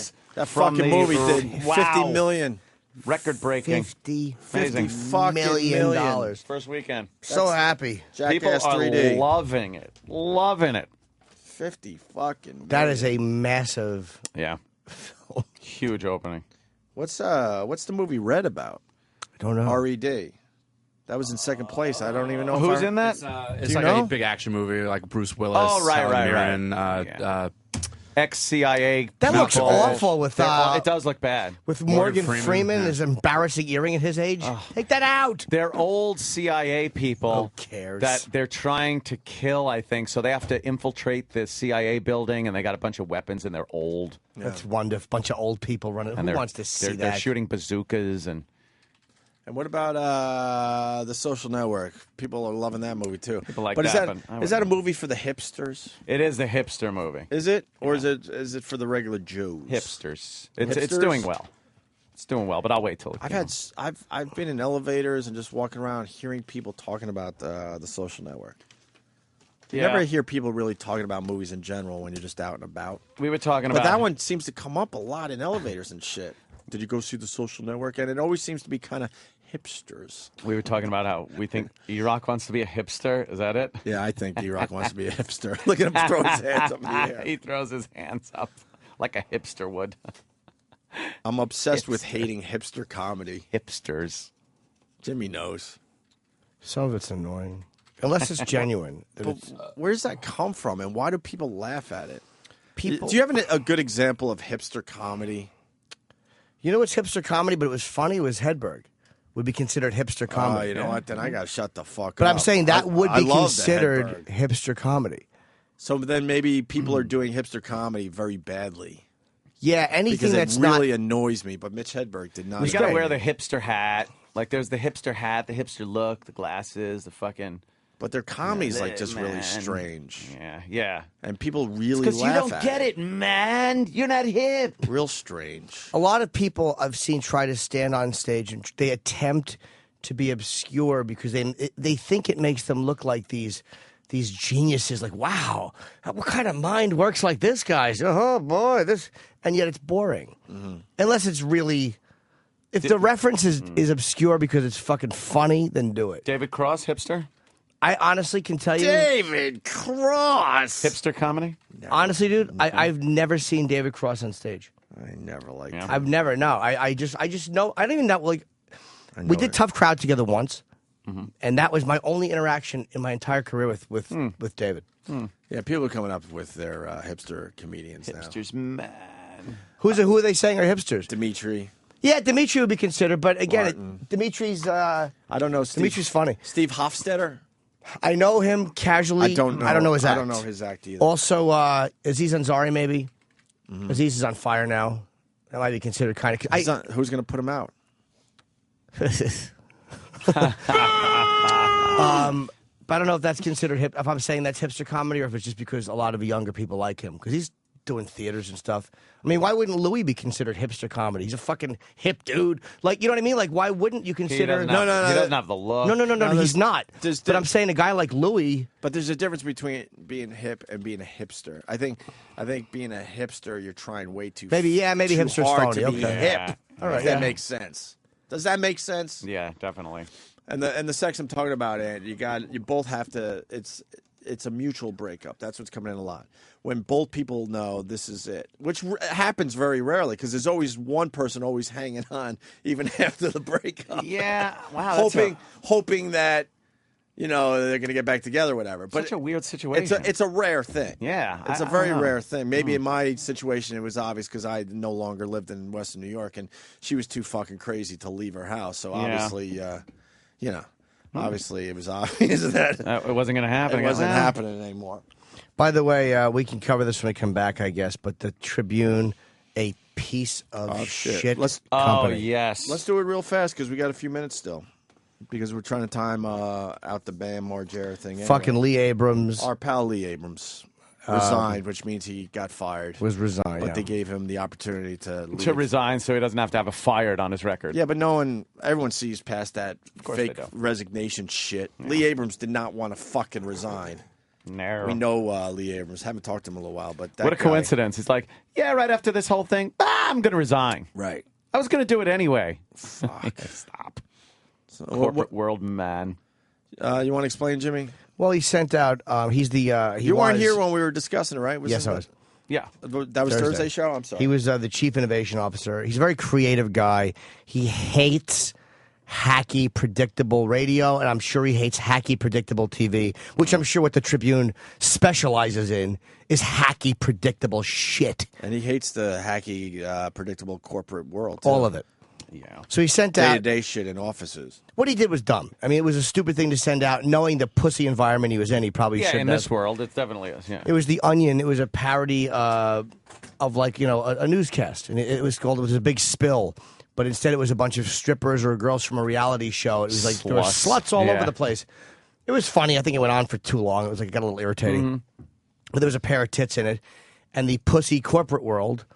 There was a lot of objections in the Tribune. I'll bet you there's people that didn't like him in the Tribune because in a company that's probably filled with these fucking hacks who have driven the company to where it is, which is not a good place, they resent a guy pointing that out. He was the mirror they didn't want to look in, man. But the sad part is they hired Lee Abrams to really shake things up and make everything different. But in reality, they weren't ready, or they were just plain scared to do just that. Well, it came at a bad time for him because apparently the New York Times said that Randy Michaels led a frat house like atmosphere over at the Tribune and marginalized women. All right, perfect. The Times said but that. Who wouldn't want to live in that, work in that type of environment, a frat house type of environment? You know what I mean? Where it's definitely a lot looser. But then the women, I guess, had a problem with what was going on at the Tribune? Of course they did. It was just a problem that came at a bad time because the Times wrote that article. One of these days, we got to talk to women in general. I mean, are they really having problems at the workplace, or is it just a couple women? How about this? If you're a woman out there, could you call today and explain? And Patrice talks about it in his act, like how none of you are fun, and you're not. And I'm not talking about wanting to be grabbed or being sexually harassed. Exactly. You know, here it is. If you're at work and your superior is a man, and he comes up to you and says, "Blow me," or you don't get the raise that you deserve or the promotion that you deserve. That is sexual harassment in the workplace. Two guys telling each other a joke with you around the corner within earshot, hearing the punchline, freaking out and turning them in. That's not sexual harassment in the workplace. You're a fucking stuffy cunt who shouldn't be there. And that sluts thing that Lee sent out, here's the thing. Why wouldn't you click on that? Understand it's a parody of a newscast. It really is a great sarcastic statement about how shitty the news is. And also understand who it's coming from, too. Who it's coming his from. His whole job is to really try to really get your creative juices going. Or maybe go, that was in poor taste. We shouldn't look, whatever, that wasn't for me. Be cool, the boss is here. Be cool. Nobody says that wasn't for me anymore. Nobody in the corporate world just goes, that wasn't for me. It's fucking, and it's not just the corporate world. It's we're a country of snitches and fucking tattletales and fucking hall monitors entitled and pussy men. They're all entitled that, like, I should be able to come to work and not have to deal with. Shut up. It's all a special interest. And by the way, all of you people out there, fuck you. You're getting what you deserve because you took it. You didn't speak out against special interests, and now you're taking it in the ass, now you're being and owned you by deserve it. So it leads to Lee Abrams, unfortunately, our friend resigning from the Tribune ahead of being fired, obviously. It's a shame. He's a creative genius. But there's no place for Lee Abrams in this creative world anymore. There just isn't. No. That's what's so sad. I think this whole thing is going to reinvent itself again, and then Lee Abrams will have a job. But right now, it's brutal out there. It's brutal. Yeah, where's he going? I don't know. Where could he go? Maybe start up some kind of internet thing. But even the internet's starting to kind of clamp down. Do you know how grateful I feel to be able to go on to be a comic? Honestly, in times like this, to say what you want to say and not be able, or even on radio. We pretty much have free reign to express our opinions here. Right. Without, I mean, almost any opinion is fine here. And it's fucking so freeing, man. Like, I don't envy people in those situations at all. We got to break because Bam's going to be here in 10 minutes. Okay. But I want to discuss that further with you, Jimmy. Maybe, we'll do it after maybe this. later today or tomorrow or something, because I'm wondering if the comedy clubs are going down that road slowly but surely. No way. So there's the discussion. I didn't mean to make I'm that short, serious. but That's really good. not. Still safe. Oh, please. I can do whatever I want on stage. Literally. Again, unless you're completely a racist pig without a joke behind it, then they're going to hate you. Right. But if you're being funny and they're there to see you, you can do almost anything you want. That's got to be so freeing. Dude, it's fucking great. Remember those days. Love being a stand-up. God, remember those days. You are your own boss. All right.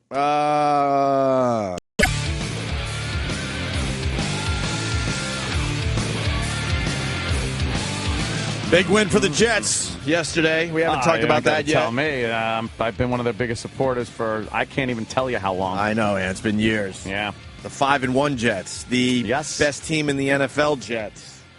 The team that got very lucky yesterday because the Broncos outplayed them pretty much. I was going to say that it was a blowout. The Jets had it the whole time. The team that needed a little help from the refs. Well, bad call. And that was a good call. It's just a very ballsy call, I think, on the part of the official. Yeah, I would probably... Pass interference that late in the game, fucking... pretty much making a fucking cakewalk into the end zone. Yeah. They called 2 of those yesterday. They're all right. Jets had one against them. Do they seem to be calling a lot more pass interference these days? I don't know. I don't think so. I think it's no. What's that, boss? Huh? What? It's more like it seems like more of a cheap win because like pretty much that's your only option is just throw it down the field and hope for a pass interference call. Well, why would the dummy fucking interfere with his pass? It was pretty blatantly interfering. Yeah, that's just it. I mean, it wasn't even a marginal call. Mm-hmm. But it's like, is that really how you want to win a game? I guess in the end, yes. Like, you know, Yes. you are now 5-1. So. And what did we have? We had a 59 and a 56-yard field goal yesterday. Yeah.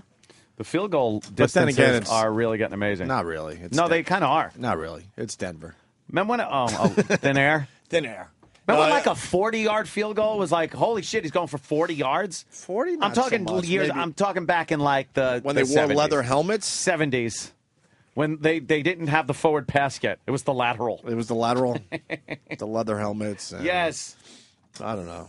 Yeah, these guys know they know how to kick the fucking ball. I mean, they use science. You're stupid Cowboys, huh, Jimmy? Oh, Fucking my stink. God. What are they at now? They're What 1 are and they, 4. 1 and 4? They're a terribly coached team. I think Romo's a bag of shit. I think he's awful and a choke artist. He threw the interception that led to the Minnesota fucking field goal. I think he's terrible. But they're a highly penalized team. All of that penalty, the fucking faggot ref giving that guy a showboating penalty because he jumped over the other guy in the end. I'm so sick of these fucking pussy refs. Stop at the showboating penalties. Let these fucking guys do whatever the hell they want. Most of them are criminals when they're not playing football. Unless they're tucking and doing the fruit bowl to the crowd. Yeah. Although that would be kind of funny. I would accept that, too. The fruit bowl celebration. I go the other way, man. Let them do whatever the fuck they want. It's, you know. Although I'm proud of the NHL. They're still allowing fighting. I really thought they were going to take the fighting out of the game. But I had a thought. I think because of the MMA popularity and all that, they realized that people just want to see fights. Yeah, people love seeing fights. You know, you get to see 2 guys beat the living shit out of each other on the ice. A few guys have been knocked out already in the NHL. That doesn't happen a lot. Knock the fuck out? Because you can't really get leverage on skates. But a couple guys went down, and they were down and out. Which is hilarious to me because these guys beating the shit out of each other, knocking someone out in front of kids. But if you give the blowjob gesture, you get a couple game suspension. That you get thrown it's out so for. Stupid, right? Don't give the blowjob gesture. Is anyone talking about the blowjob gesture and why he needed 2 games suspension for that? No. Perfect strategy on the part of the NHL with a short enough suspension where it didn't make big news and the news never had to be like, well, it's called they did the forget it. I mean, you can't say you're protecting the children because you're allowing them to see guys just getting laid out on the ice. You know? Yeah, it's all fucked up. Oh, even like the announcement of the suspension was just buried in the paper. You know, like the media didn't even really make a big deal about it. That one still drives me nuts, but whatever. Your Yankees tied 1-1. What's up? Yes. What's up? Well, and you got to deal with Lee. I know, but fuck Lee and Pettit, though. That's a good. Yankees should be down 2-0. Good right no there. Kidding. No, they shouldn't. No kidding. Yes, they should. How many times have the Yankees come back at the end of a fucking game? They're known for doing it. Yes, they fucked up the beginning of that. The pitching stunk on ice. They fucking gave away runs. But the Yankees are known to come from behind. It's all they do. They're very good at it. They're the best team. Yes. At just making me hate them even so more. should have lost the game. Should have. No, they could have, but they did what they do, which is play very well when they're down at the end of a fucking game. If you're a Rangers fan, that's one of those games where you're like, that's a back-breaking game because we got 5-0 in the 8th inning. You guys only had, according to Danny, 51. Was that correct? I gotta make sure it's from this season. Hang on. Okay, all right. I don't want to give you guys the wrong answer because that would be really funny. It would kind of prove your point, I guess, Anthony. Well, they're By the way, they're just very good at it. But Pettit is the most winning pitcher in postseason. He's going against Lee. Yeah, Lee's beat up the Yankees many times. Yeah, downplay it a little more. Why don't you? I'm not downplaying. I'm saying it's a great combination. I think it's going to be a really cool game. The Yankees can hit. They've got fucking people that can hit now. And I think Lee's got his always plate. had people who can hit. But some seasons more than others. Some seasons more than others. They're hitting now. It's looking good. I want to see fucking Lee. against these guys. Come on. 48 regular season come from behind wins for the Yankees. This year? Yeah. They're very good. Lee's gonna coming from behind. Lee's gonna kick your fucking boys' asses. Thank you. tonight. Thank you. That's all I wanted to hear. Opie say Lee is going to kick. I don't our have a asses. sports curse anymore. I don't care about the sports curse. My team is the best fucking team in the NFL. So when you say it with that kind of verve and look vigor, and look at my Islanders in first place. A weird first place. They're like 1, 2, and 3 or some bizarre record, but it's odd. Yeah, well, you get overtime losses, and it's very confusing. we'll see. It's they're at the stadium. This is I got the stadium's going to be fucking loud. But now that Freddie Says died, you don't have a chance at the World Series, my friend, because Freddie Says would have never died in a World Series year. Enough with that. He died so they can go, oh, my God, we got to win it for Freddie Says. Freddie Says is one of these guys. He's a staple. I saw him. I went to one How Yankee. many dead guy patches can they put on their uniform, for Christ's sake? I saw him, Get too. a pot and pan patch I went sticker. to one Yankee game, and there he was. Freddie Says he's a guy with a pot and a spoon, a metal spoon, and just hammers away at the pot. Dang, dang, dang, Yeah, dang, and dang, dang. annoying. He's a retard. Hate him. And the family already donated the pot and spoon to the Hall of Fame. And I said to Anthony before the show, I guarantee that's out back in the dumpster already. Oh, yeah. There's Who the fuck wants that noisemaker? There's no place one. for Freddie Says' pot and spoon Stinks. at the Hall of Fame. What did he do? How many games did he go to? He went to like a couple seasons. Freddie Says. Couple of seasons. Freddie Says he was able to afford maybe 5 games in his lifetime, and Oh, I thought it was more. heart attack at 85. So He that's didn't it. even pay for his games towards No. They just let him in How many? They would just let him in. How do you get to that point? because he became Freddie Says. And I know, there was but a whole how do you thing, become Freddie Says? There's a million guys out there trying to be the next Freddie Says. I saw him. And I they refused failed to get miserably. I refused to get a photo with Freddie Says. Oh, why would you? Stunt brain. I went with. He's like, "Do you want to?" I'm like, "No." You never He's an took old his man who. spoon and banged on his... No, he's an old man who bangs a fucking pot. Oh, fuck yourself. It's annoying. Was Stunt Brain sweeping up his hair the entire game? Oh, God. Let me see Freddie Says his sign. There's Freddie Says. Freddie Says emergency. Yankees need help. Really? Yeah. Who cares what Freddie says? You take the spoon and you're able to hit the little pan. You just nail him right in the nuts with it. I don't listen to old well, people. Not anymore. Hey, with his own spoon. Freddie says dirt nap. Freddie Says nothing. They should have buried him with the fucking pot and the spoon just in Yeah. case he's still alive They should at the funeral. You hear from inside the coffin. That would be a great gag. They should have buried it with in his fucking forehead. They should let every Yankee fan take a crack at his head with that thing to listen to that shit. Enough of Freddie Says. Enough of Freddie Says. You Good think there's going to be riddance. like a ceremonial, like, Oh, God. like banging of a pot and a Very spoon? quiet. Yeah. Dung. Dung. A 21 banging salute. How long was he going though? I mean, it was obviously 22 years. That's it. Yeah. He's only been going to the games 22 years? Yeah, that's it. Then let's stop talking about it. I thought it was like a 50-year love affair.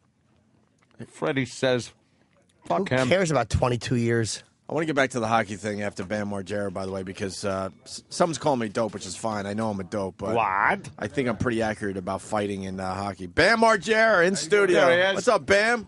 Look, big fucking movie star now, motherfucker. That's pretty good.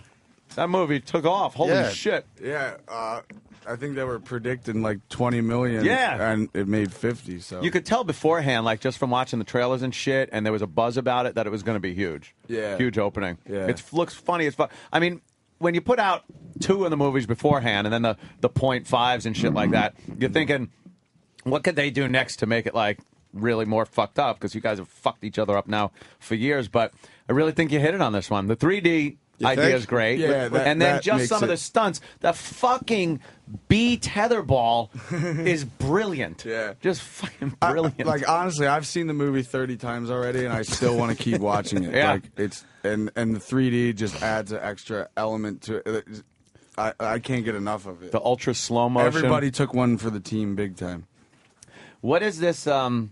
This gag with the water in the face and then punching somebody. It's called the Rocky because I'm from Philadelphia, so I sneak up from behind and I'll splash water in your face and then punch you with a boxing glove and knock you out. It's so obnoxious, man. It's like because you can't. You're kind of blinded for a second from the water, Yeah, and they then you're knocked the fuck out. Yeah, yeah. And they shoot it in super slow-mo with this Phantom camera that's like 1,000 frames per Yeah, yeah. second. So like, so when something that would happen in 1 second like that It's like 20 seconds of So pure, this a like, face prime-time bending and fucking water shooting off of it.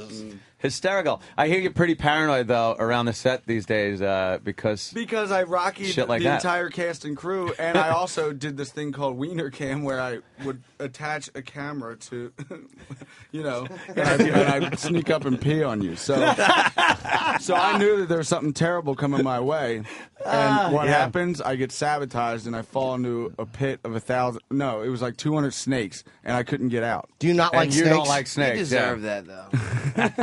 Who's that, by the way? That's Novak, my gypsy buddy. What's up, brother? How you doing? What's happening? You guys look like you've been partying all night. Good night last night. You guessed right. Nothing wrong with that. You got to celebrate a little for big weekend. A Big little opening celebration weekend. going on. That's for sure. I wanted to ask about lawyers. You guys don't deal with lawyers, right? Yeah, big time. No, I mean when it comes to putting the Jackass stuff together. Well, I don't deal with that kind of. I don't deal with it with the Because Jackass, but I mean, I guess I ask because in this radio world, the lawyers are getting involved and taking away a lot of our stuff. So I can't imagine what they're saying no to with you guys. yeah, I mean it's obviously like the insurance must be outrageous. Yeah, it's Oh gotta yeah, be. okay.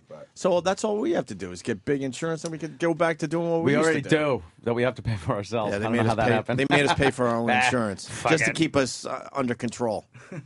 What have you wanted to do that they said no? There had to be something that you guys wanted to do that they said no to. I wanted. I was like, well, Mike Tyson bit off Evander Holyfield's ear.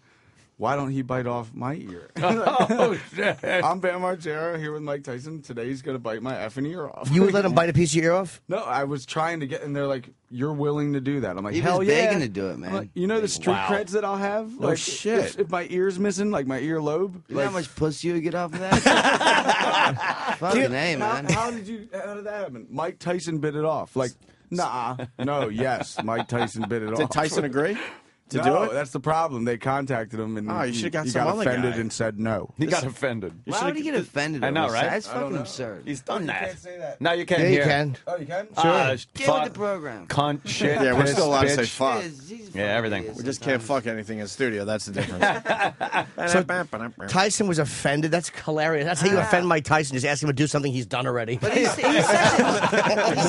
like he's a fucking weirdo though. You know what I mean? Like he was in jail and he gets mad. Like I remember watching the documentary and he gets mad about a TV program and they literally have his fucking TV like bolted in with cages and he's such a like a maniac animal. He rips it off and throws it through the fucking cell window like over a TV broadcasting. Like just fucking lay down and fall asleep for an hour, you idiot. Why? Now Relax, you got 5 man. more years, moron. Assaulting a television. Over a TV program. Get it together. And he won't bite his ear off for easy what? I don't know what Paramount paid. I I'm would sure probably pay him a lot of money. Yeah, probably. Bite your fucking ear off. Fuck you, give me the right amount. I'll bite your dick off for the right amount of money. Dude, tell him there's a price tag to everything. His job is easy though. All he has to do is bite my ear. I got to deal with No it. shit. That's what I'm saying. Steve-O was in here, and you fucked his nose up. Yeah. Man, did you fuck his nose up. I broke his nose doing the Rocky. And he was saying, like, years ago, and even now, he was really pissed and wanted something bad to happen to you. And then he decided, he was going to take the high road, which we haven't seen Steve-O do since he's gotten sober. And he let it go. And right when that happened, you got a baseball bat over your head. How did that happen? It was just funny because, like, it happened in L.A. and I was flying back to Philadelphia where I live. And he's just like, I can't wait till you get back to Los Angeles. I'm going to mace you. I'm going to beat you up. I'm going to stun gun you. I'm going to taser you. And then I'm going to re-beat you up. Re-beat you up, yeah. So then I get hit over the head with a baseball bat by some lady in Westchester. She's like, looks like somebody already did my job for me. Karma's a bitch. Why did she hit you with a bat? Because I own this bar in Westchester, Pennsylvania, and whenever I have like a sold out show, she always complains about like the bass drum noises. Jeez. So I just let her have it one day. I was like, you know what? Like, if you move to Westchester for peace and quiet, you're stupid because it's a college town, and you're always going to have frat boys screaming at the top of their lungs, whether it's my bar or the other 18 bars. Like, either way, it's not going to go away. Yeah. So you're stupid, and you should move to Kennett Square or wherever. Right. And she whacked me over the head with a bat. She said, is she white or black? Black. And she said you called her the N-word. That was her excuse for hitting you with a bat? Because that's all she could come up with. Yeah, yeah. Like, she knows she's going down in flames, Right. so of course she's going to be like, oh, yeah, he called me the N-word. Like, yeah, it's a good race card. Maybe I could get out of that. But she was like denying That's the even oldest hitting trick in me the book. with the bat. Then she says she did because I called her the Right. N-word. She have a good then swing? she says that I, yeah. Where'd she hit you? Like right in the on the like back of the head. Backside? Did you need stitches? When and shit? yeah, 2 stitches. Well, Did you 3 call her stitches. that? No. Did you think it though when she hit you with the bat? I might have been thinking it, but I didn't say it. Yeah, when I'm someone hits you thinking with it a as bat. I read this story. No, all your liberal shit will go out the window if you get hit by a bat. I don't use that kind. Nigger, you hit me in the head. And in court, I'm like, believe me, I called her every name in the book, but not that one. Yeah, Like, any other word you could think of, I probably have called her that. And that's not even that's a terrible word, but it's not a reason to fucking strike somebody in the skull with a bat. Exactly. That's almost attempted murder. Yeah. What'd they charge I you was with? internally bleeding in the brain for 2 days. Jesus, really? Because of that. They charge you with assault or attempted murder? I think assault. Yeah. How old is she? Oh, she's out on bail, and she couldn't afford that much, so it's definitely not attempted murder. Okay. 59-year-old woman. Wow. Yeah. Thank God she didn't kill you. How humiliating that would be in death. Oh, Some God. 60-year-old lady in Pennsylvania. Kill you After with a all bat. the shit you've done on Jackass and Bam Yeah, no kidding. on his shows. Taken out by Jane Pittman. Humiliating. What's you said you've watched the film over and over again. What would you say, in your opinion, is like the sickest thing in this movie? I would say the Poo Cocktail Supreme's pretty goddamn funny. Christ. Yeah, that's when Steve-O gets into this porta potty. There's 2 cranes. They're 100 feet up in the air, and there's bungee attached to the porta potty, so it shoots them up 200 feet in the air, and they have like cameras inside the porta potty. So when he floats up, like it's like a free fall. You hit so like 0 G's at the top so of the. So like the shit floats with him like for like 5 long seconds. He has a hard hat on and fucking goggles. His face when this thing launches is hysterical. It's like he's going up in a rocket ship, man. No, what's great about it too, like Fantastic. Steve-O was telling us, now that he's sober, it makes it a lot harder to do those type of stunts because he used to be lit up a little bit. Yeah, he used to just be like, "Hey, it's Steve-O, and this is I'm lighting my But now dick he's on like, fire." Now and he's I was like, like, I got anxiety. I'm scared out of my mind. lighting my dick on fire again. Right. Fucked up. Yeah, he said that he was terrified because he was like a total shit show for a long time. Yeah. And now that he doesn't do anything now, like he doesn't even smoke. What do you guys think of that? I like it better because he was like a fucking disaster, dude. Like when we were in New York last time, like he took $1,000 out in ones and at the bank, and he's just like, people who think they're rich walk on rose petals. Well, I walk on money. And he starts throwing the money down in the middle of the street and stepping on it. And I'm like, you're nuts, dude. And all these bums are running out and picking up the money. Yeah. Like, he was just so out of his mind. I was like, dude, you need to, like, stop everything or else you're like, on a G.G. Allen path, dude. Yeah, he totally was. He even said when he was here, he goes, he knows if anything happens that he relapsed, he goes, he knows he'd just be dead. He'd die. How fucked up are you, though, when the Jackass crew goes, look, your behavior is unacceptable? That's what I was thinking. You really got to be fucked up, man. You're behaving irrationally. He was, dude. He would wake up to, like, nitrous balloons and then, like, Special K and then, like, Coke, vodka, grapefruit, like just anything and everything. Whatever was weed, around. PCP, whatever. Yeah, anything. yeah. There was nothing It was, he like, wouldn't nuts. take, man. Yeah. Yeah. Xanax, whatever. Fucked up, man. Yeah. You broke, said you broke your fucking kneecap? Yeah. I broke my clavicle, 3 broken ribs. I busted my kneecap and a broken foot. Yeah. And the worst part about it is the only thing that made it to the actual movie was the broken shoulder. Really? All the other stuff will be in 3.5 out in January. What was your worst injury, you think? The clavicle. Yeah. Did you hear it? Did you hear it go? Yeah. I just landed super wrong on this thing called Electric Avenue. It's like 40 stun guns in a hallway hanging on strings, like waving around, and there's an obstacle course. There's like tires and shit. Holy and, we're running through it, and I had to jump That's over like a 2x4 about 4 feet up, and I just tripped over it and landed real bad. And the stun gun swinging, zapping you? Yeah. That's fantastic. Yeah. It's just amazing. It was terrible. Do you where obviously you're not fucking, ready for the geriatric ward or anything, but you're a lot older than all you guys than when you started doing this. You guys were fucking kids. Do you start thinking like, I might not be able to do some of the shit that is being asked of me or that I want to do, but just for age circumstance? The only thing that I don't like to do is like things involving like bulls or something. But Knoxville loves that shit. Knoxville loves the bulls and so I'm Buffalo like, and shit. Go ahead, man. I'll be sitting here watching. Hell yeah! Like a hoof landing on your face, you can't control that. How many times has he been flipped over and ragdolled by fucking bulls? It's sick. Yeah, the teeter-totter one from the other jackass. One of the greatest laughs I've ever had was during this fucking teeter-totter when whoever has the fucking is running out and getting gored with the hat. Well, no, wait. That was Ryan Dunn. That made me laugh. Yeah. And then they're just trying to stay up in the air. It really is a great idea. A four-seated teeter-totter. And this bull is just totally fucking people up. Who's the main creator, the main guy who comes up with the ideas for these concepts? Or is it just everybody, or is there one guy who's the best at it? It's kind of just everybody, you know. Like I'll be sipping on red wine on an airplane, just thinking of the stupidest thing possible, you know, like just anything stupid. Like, let's think. Maybe I'll apply for a job at Applebee's and have Tiger Woods try to fuck me. Could happen. Like just any kind of stupid idea. Fuck. This is fucking the greatest. I think the biggest laughs I've had in the last 10 years in movies, though, have been in Jackass.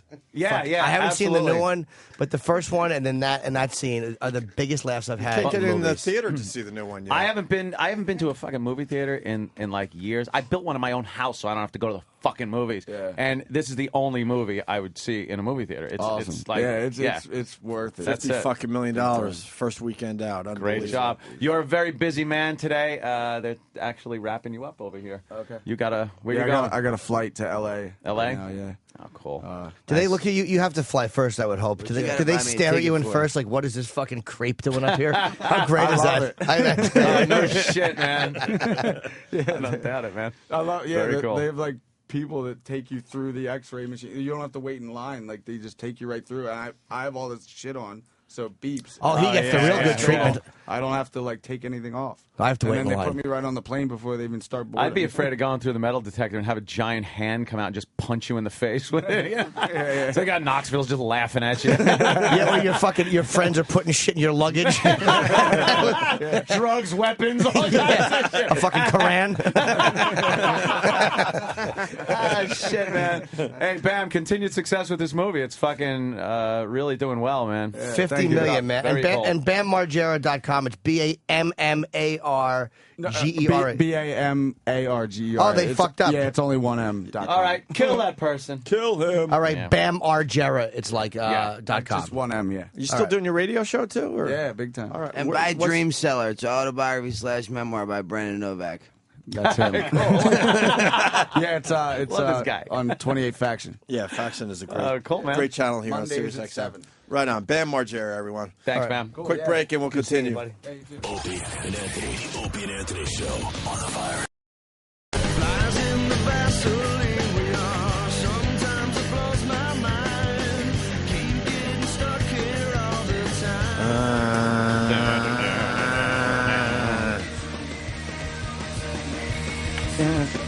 This is a. Isn't this a duet karaoke? Yeah, this is Danny singing lead, me singing backup during karaoke. Of course, there'll be plenty of karaoke going on. I mean, we might have to get some Halloween songs together for the big Halloween party. Yes, sir. Can do. Ange has been decorating the house, and she knows that I am very paranoid, very scared. I'm a very scared person.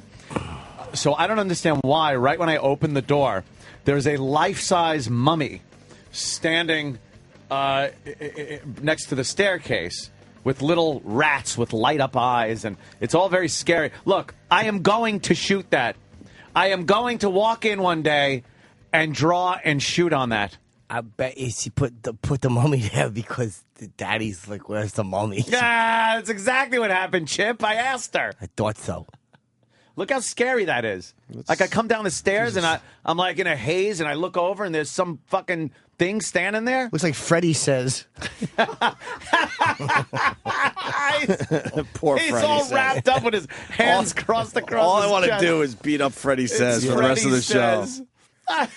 They loved him at Yankee Stadium. Yeah, did they? 22 years. Go fuck himself. It was his hobby when he retired, obviously. So what did he do before that? I don't know. Probably a librarian. He worked in like a really quiet atmosphere. He was a cat burglar. He just wanted to make noise in his old age. Dang, dang, dang, dang. Enough of this quiet shit. Clang, clang, clang, clang, clang, clang.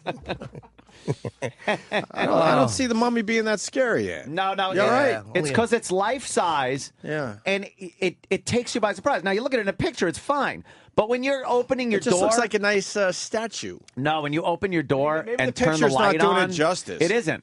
Because when you open the door and turn the light on and something life size and humanoid figured is standing there. You know- now I had to have her take away something from one of the upstairs bedrooms. It was a very guinea kind of bust of a woman, a statue of a woman with her head turned. Yeah. And it was on one of the dressers. And every time I walk past the door, there's this fucking bust staring at me. And again, I go, that is going to get shot. Do you have control of your own house at this point? No, I lost that. It's fucking, obvious. About a year and a half, 2 years ago, I lost all control of my house. All ownership control is gone. You still own it on paper, though, right? On paper, I All still right, own good. it, but Good to know. but in a literal sense, Because you it talk is- about your house like you were visiting someone else's house, but it's I your know. house. I get very confused. It makes going home very exciting. 'Cause I I don't never think know you- what's going to be there. I don't think you really ever were a Halloween guy like this, to this extent, with the No, decorations but and stuff. here's the great thing about Keith and Ange. I say to Ange, I go, Ange, I want to have a Halloween party. And she goes, okay. And you know what? It turns from me going, I want to do something, and then being the lazy piece of shit I am and not getting it done, to it being done to the fucking nines. Like, I walked in, she's getting the decorations going. This is just the beginning, believe me.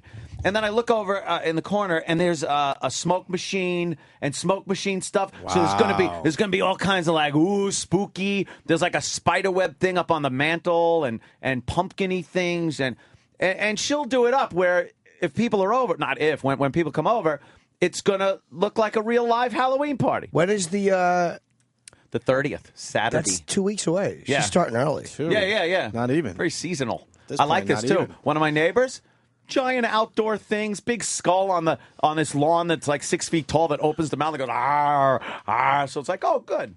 The new neighbor, relatively new, he's into the whole thing. Did you invite him over yet? No! Well, what are you going to do to compete with the big skull? I'm not doing anything outside. You know what? I got a suggestion. You got the money? Yeah. I say you buy June Cleaver. Oh, really? Barbara Billingsley? Yeah, She's recently dead. Well, buy her, though. Yeah. The family probably needs the cash. She didn't work. I wouldn't doubt it. She I didn't could work probably that pick her up much cheap. late in her life, and you know, tell her, look, let's wait till after Halloween to bury her, and then And then put a big sign up that says "Celebrity Appearance, Barbara Billingsley." How great would that be? Can we make the call? I'd be the biggest person. Who do we call to in the try to neighborhood. get June Cleaver to Anthony's house for the next week I or want so? Barbara Billingsley's body. Why For not? my Halloween party. What would be the difference? Should I keep her outside or inside? I don't want her stinking the place up. Well, it would compete with the skull. Put her in a chair outside? Yeah. With an Afghan. Yeah. With an With an Afghan. I can't believe she was still alive. I know. She was one of those celebrities. Wow. Your first thought was, wow, she was still alive? Yeah. 94? 94. She was June Cleaver in the Leave It to Beaver series, and then she did that one thing on Airplane where she spoke jive and talked to the black guys on the plane. And then she lived in obscurity till she dropped dead the other day. Did you read any of the tweets about June Cleaver? Wait, is that who was the jive talking lady on the airplane? Yes. I didn't even get that. Yeah, that That's was her. even funnier now. Yeah, that that's was her. That was the June Cleaver lady. I speak jive. Barbara Billingsley, yeah. Yeah. Some of the tweets were just... Yes. I didn't. What were they? Beaver tweets? A lot They were. of beaver pussy tweets. One was, oh, God, I hope it wasn't Andy Levy. Oh, fuck. I love the Andy's guy. very good. He's usually a really good... Andy's got great tweets. He's a very good Twitter guy. Yeah. But I mean, you'd have to slap him if this was his tweet. Hey, even he knows I not everything's believe he gold. said if it was him, goodbye, Mom. No, that wasn't him, unless it was sarcastic. If that's I sarcastic, don't know. that's kind of funny. If it's sarcastic, Yeah. But we don't know. yeah. At a Levy, it would have to be. But we've discussed we don't know how to do sarcasm. Sarcasm. Sarcasm. Sarcasm. I actually scaled down sarcasm. We don't know how to do it on the Twitter. We did the winky face. That helps some of the tweets along. But I think could you go to Andy Levy's Twitter and see if it was him? Sarcasm on Twitter has to be that you have to know the person and know they would never say that in real life. Can we try a new one? It just hit me. Yeah. Roller coaster words to indicate sarcasm. Sarcasm? So like that? Like a capital letter in the middle of a word. So it's like kind of roller coaster words. Like a big capital S for sarcasm. What? At least with the video. No, I don't see anything. All right. That's why I wanted Danny to go here, because, I mean, I don't want him getting the blame for that if he did not tweet that. Maybe he retweeted that. He could have retweeted. Oh, steward. Oh, see, he goes, R.I.P. Barbara Billingsley. Okay, stewardess. Stewardess, I speak jive. Yeah, Okay. that was it. So I owe Andy Levy a big, huge apology. So follow Andy Levy on Twitter. That's what he gets today, a few followers from me being a uninformed jerk. He's very funny. Andy's great. He really is one of the better ones out there. He's good. Rogan's good to follow, too. Rogan always tweets really interesting shit. Like Rogan finds weird stuff. Yeah, you don't know man. where he finds half that stuff. I watched a little of some of the UFC. Over I the saw weekend. the Hardy fight. They had the guy with the mohawk. Yeah, Dan Hardy. Yeah. He got his fucking ass handed Yes, to he him. did. Holy shit. Ooh, did he get fucked up? Dana White called me last week. I was doing No, he didn't. He did. Oh. But I was doing a podcast, and I was like, I have to get it after I was done. Oh, no. You blew him up for a podcast? I didn't blow him off. It was being broadcast. I had to, I couldn't just answer the phone. And then he was on a plane after, so I didn't have to talk to him. But he probably wanted to fly me to England. Last you'll hear him. Really? Yes. No, I'm just kidding. That's where the big fight was. That's what I'm I saying. never know with that guy, Yeah, I though. know. Jim, hop on a plane in 10 Yeah. minutes. Come to England. Yeah, I got Literally, it. he was right on a plane after that. Come speak to the British people with me. Yes. He spoke at Oxford. Really? The nerve of him. The gall. To speak at that fine university. That's how big UFC is. He spoke at Yeah. Oxford. I don't know what this guy's getting at. Let me go to Sean in Georgia. Sean. It is, Sean. Hey. Hey, it's good to see that you're such a responsible gun owner that you have time to identify exactly what it is. I didn't say I was shooting. I said I'll draw on it. You said you would put a hole in it. Well, I probably will. I have great trigger discipline. Shut up. Oh, he hung up. I think I drew on a computer once. It made noise. It scared me. Teasing, of course. Ew. Keep my weapon holstered, motherfucker. You all right, Jimmy? I am. Yeah, I need a good sneeze. Hey, why don't we roll into some Jocktober? We did the big June Cleaver. Holy shit! I forgot it's Jocktober still. We did the June Cleaver. Abrams. We did a little sports. Oh, a guy calling me a dope or whatever, which is fine. But what, Jimmy? He thinks that people. He thinks that you can get leverage fighting on ice. Not so much. Not as much as on. You would see guys so fucked up after hockey fights if that was the case. You could get momentum. You can't get leverage. Not like on playing ground. That's what I'm saying. I'm thinking if you're skating real fast and you belt someone. Oh, no, but it's never like that. But no, if you're standing in one spot, every action has equal and opposite reaction. Right. You need the friction between your feet and the ground. Thank you. So as not to use the energy to push back. I'm sure there's times where the guys could grip in a little bit, sure. But in general, these guys are sliding all over Not the place as when good they're as fighting. solid ground. So I don't think the punches are as effective if it was solid ground. What does That's Adam all and I'm Jamie saying. say? Adam and Jamie, what do they say? That's all I'm We're gonna have saying. to suggest this one to the Yes, guys for yes. maybe next season. I know Yes. this season is brand new MythBusters, so I already filmed it, so we'll have to wait till next Barack season. Obama going to be appearing on MythBusters, by the way. Really? On that tiny little show? He's refuting the results that they got about the mirrors being used to burn up ships in the old days. Oh, sure. That was a great, the Yes. death ray. Are you serious? The death ray. Yeah, and Obama says no, that he thinks that's true. So he wants them to do it again, and they're gonna do it again. They busted that myth and said it took too long to set their little boat that they had on fire with 127 mirrors. Well, yeah, I think they set up some kind of parabola Yeah, yeah. setup, and they said back in that time you might as well just use flaming arrows. Yeah, they said by the time the ship would have had to sit in one spot, not move. Right. You know, it's just They didn't have a tracking system for these mirrors. Technically, sure, you could do it. Is it feasible for battle? No. It wasn't even. It was busted. It wasn't even plausible. But Obama's coming on because the economy's in the shitter. We're still fighting wars, but he wants to know. Has he filmed it or no? Not sure. I thought he was trying to dispel the myth that you could drop so many points in popularity so completely and immediately. I think that has actually been confirmed. Yeah, no Yes. one could be this unpopular this quickly after being so popular so quickly. Yes. He'll turn it around. Yeah, Bush is going to show up. Sure can, pal. They're actually going to cheer for Bush. Good political joke, Jim. Wait, but the skate thing. Yes. The skate thing. Am I wrong or not? No, I would think you could get a lot more leverage. These guys at times are beating the shit out of each other. I acknowledge that.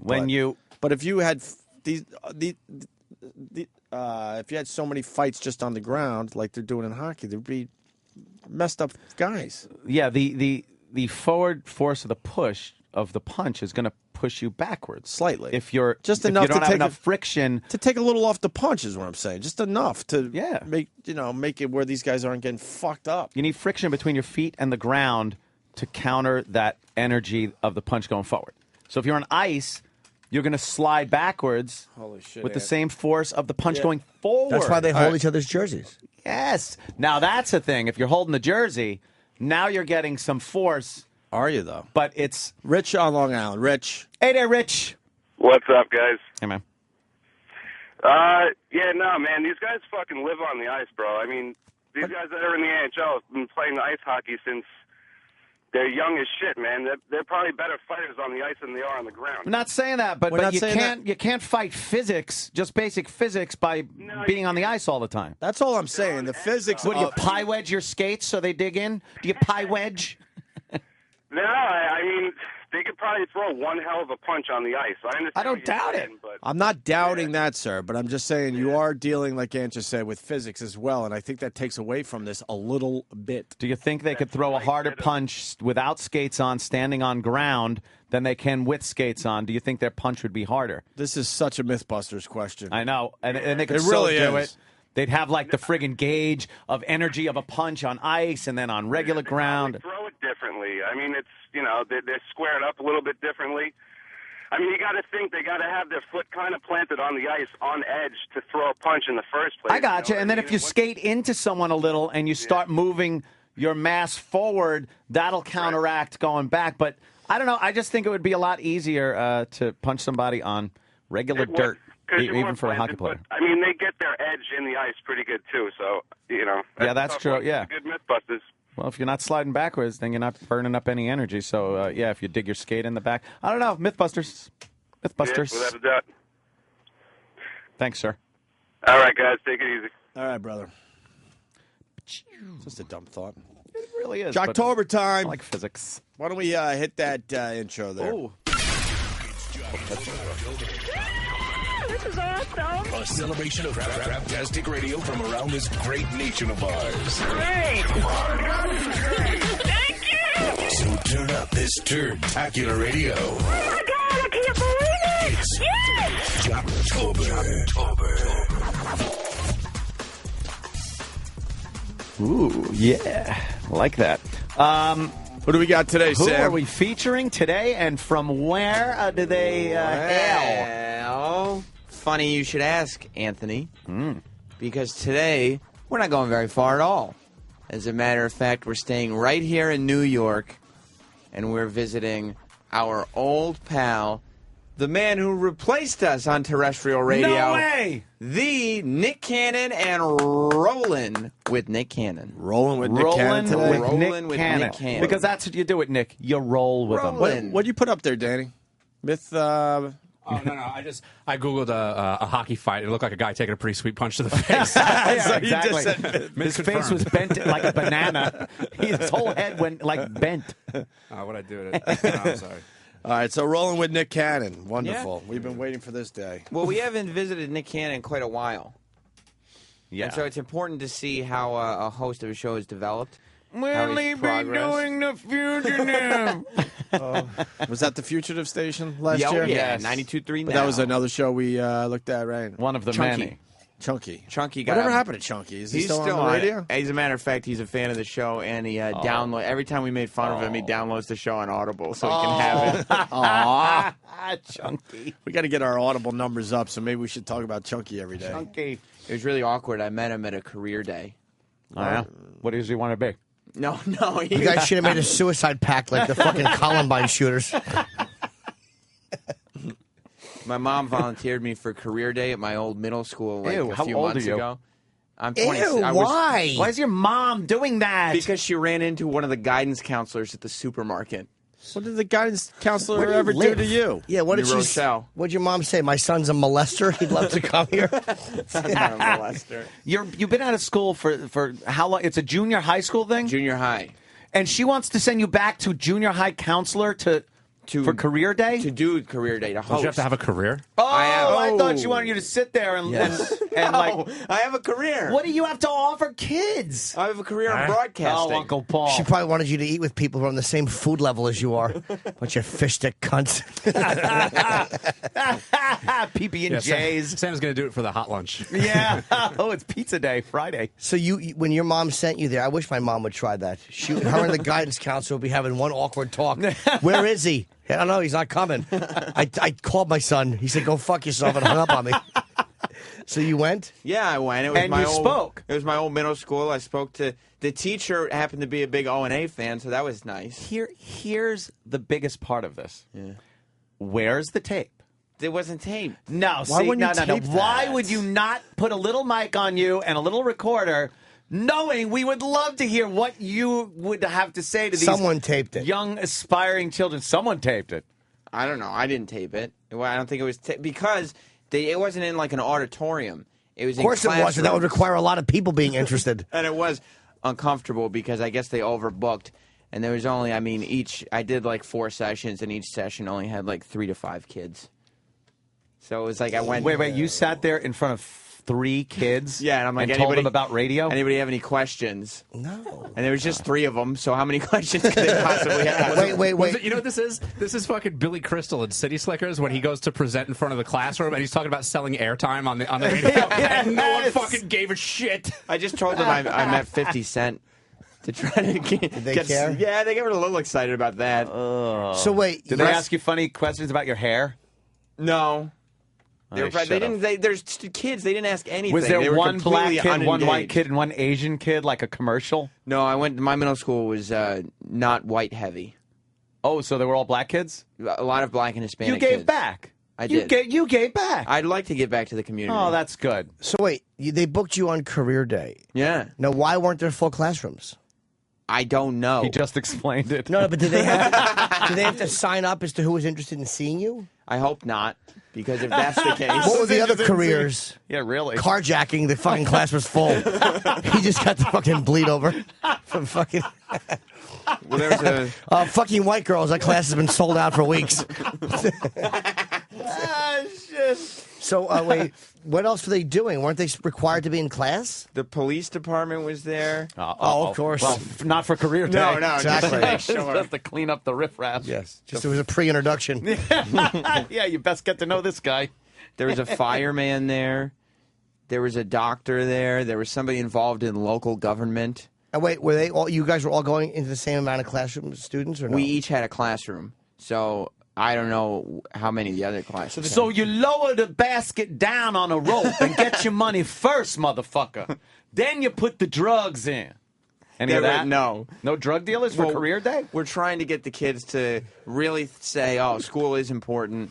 Let me stay in school and get a good career. Because I told them the only reason I was able to get a job is because I started with an internship, and you can't get an internship without going to college. Did you tell them you were interning for a guy that didn't graduate high school? No, I didn't mention See, it. that would have been a good one. Did you mention the shit hat during other people's internships? No. You have to be willing to put shit on your head in hat form. And by the way, no pay whatsoever. Right. No, I They didn't love mention doing that. Yeah. No, huh? I did mention that I worked for free for a long time. That's to encouraging kind to a of- bunch of kids. Well, I they wanted like to that. insist. Kids that pay won't your- even work for McDonald's. I'll pay you. Doing that. Yeah. No, huh? I did mention that I worked for free for a long time. That's to encouraging kind to of- a bunch of kids. Well, I they wanted like to that. insist. Kids that pay won't your- even work for McDonald's. I'll pay your dues lecture to a bunch of 6-year-olds. I wanted to instill some like a good work ethic in these kids. Any fuckable girls, junior high? I mean, they're 7th graders. Exactly so. No, Jesus. not to No? my Just gauge, asking. no. A lot of women or girls are maturing faster these days. That's true, and a lot of the boys Because were of the hormones in the chickens. were taller and had like trash dashes. Where's it? already. The 30. So did did you play any audio from your Hits 1 to show them? No, I didn't play any. Oh. But I did mention that I had a show on Hits 1. I said, look at all these things I'm doing and I've had the opportunity to do. And it all started with an internship thanks to me going to college, kids. Wow. Did out of nowhere Gangsta's Paradise start playing? Because you were teaching the black kids. I was just giving them candy bars so they would pay attention. Yeah. I could see that happen. I told them I'd take them on a roller coaster. But you got to use your minds, young brother. And he pointed at his head and it really did you sunk do that? in. Did you give one of those speeches like, "My young brothers and sisters, you must use your minds. Don't think with your behinds." No. Did you rhyme anything? No. Because that gets to them. I know. Rhyming is big. Y'all going to have to deal with gentrification. Yeah. And I'm here to tell you. Mm-hmm. I felt like rhyming was... Plymouth Rock landed on us. That's right. Did you say that? No, that's a Malcolm X. Did you say, unless they move this powder keg, his house will explode. Yeah, the see? house will explode. It's more Malcolm X. Did you do that? No. I don't didn't know mention why. the chickens coming home to roost. To None of roost? that. Yeah. You didn't do that? No. Did you lie your hair back? Use lye and grease to make it all like a white person's? I had the same hair. This is the hairstyle I wore. Did you say that that when you started radio, the Honorable Elijah Muhammad was trying to teach you and I? No, I didn't mention that No? either. No. Did you open the door and go, "Get out. Get out"? Nope. Wow, No, this I sounds didn't do like any a Ricky bore Gervais. fest. It was a good speech, I thought. Was it a No, good it wasn't. speech? How did you start? Now, you got to remember what your first opening line was. Where is everybody? Why does no one give a shit? Someone call 911. Why is my entire Hits 1 audience here? Sorry, for the people like you. I Apologize. mean, it's overnights. Gotta start somewhere. Yeah, I know. Come on. What was your opener? Well, I You get up, think, did someone announce you? yeah, the teacher did. No, Lady and gentlemen, here is. the first one I announced myself, but I didn't know how to start because there's only 3 people there. Yeah. You should have had a song. Yeah. Some music to bring in. Well, no, What would your Hill. what would your song be? If you God. could, to bring you in. Taps. For the big inspirational fucking speech. Thunderkiss 65. All right, let's do a little. Thunderkiss 65. This would have been your opener. All right, so here it is. Comes fucking in hard. Music comes in. Now, where are you? Is it in a classroom? Yeah, it's in a classroom. So you're out in the hallway. I was just standing in the classroom. And you're hearing the talk going on between 3 people inside. And then you hear your music The rabble. Now your kicking music in. starts. You hear it behind the door. And the kids now are like, holy shit, what's going on? Do you come in before the vocals? No, this is... No. When do you open the door? Right here. Oh, now Kicking the door Now, Sam, open. do you hold your hand up and wave to them? Yeah. And now you wait. You let the music play out a little. Do you clap? Yes. And you get the kids clapping. While I'm walking, no, I kind of jog in and I clap. Yeah. Now the kids are clapping. What's a jog? A jog. He jogs All right. it.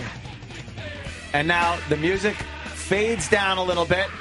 Yeah, and now you got to keep the energy up. So now, Sam Roberts. Hi, everyone. You know... Shut up, motherfucker! Yeah. What color is you? I tried to inspire them and tell Your mama. them that I went to that school. I was just where they are. Don't worry. And it didn't even seem like that long ago. Oh, you told them that? That's right. And You they did go, not. Were you hearing in the background? Yeah, all right. Uh-huh. No, because there were just 3 of them. They didn't even look at me. They're actually the same kids were in class that he went to school with. How you doing? Hey, Johnny?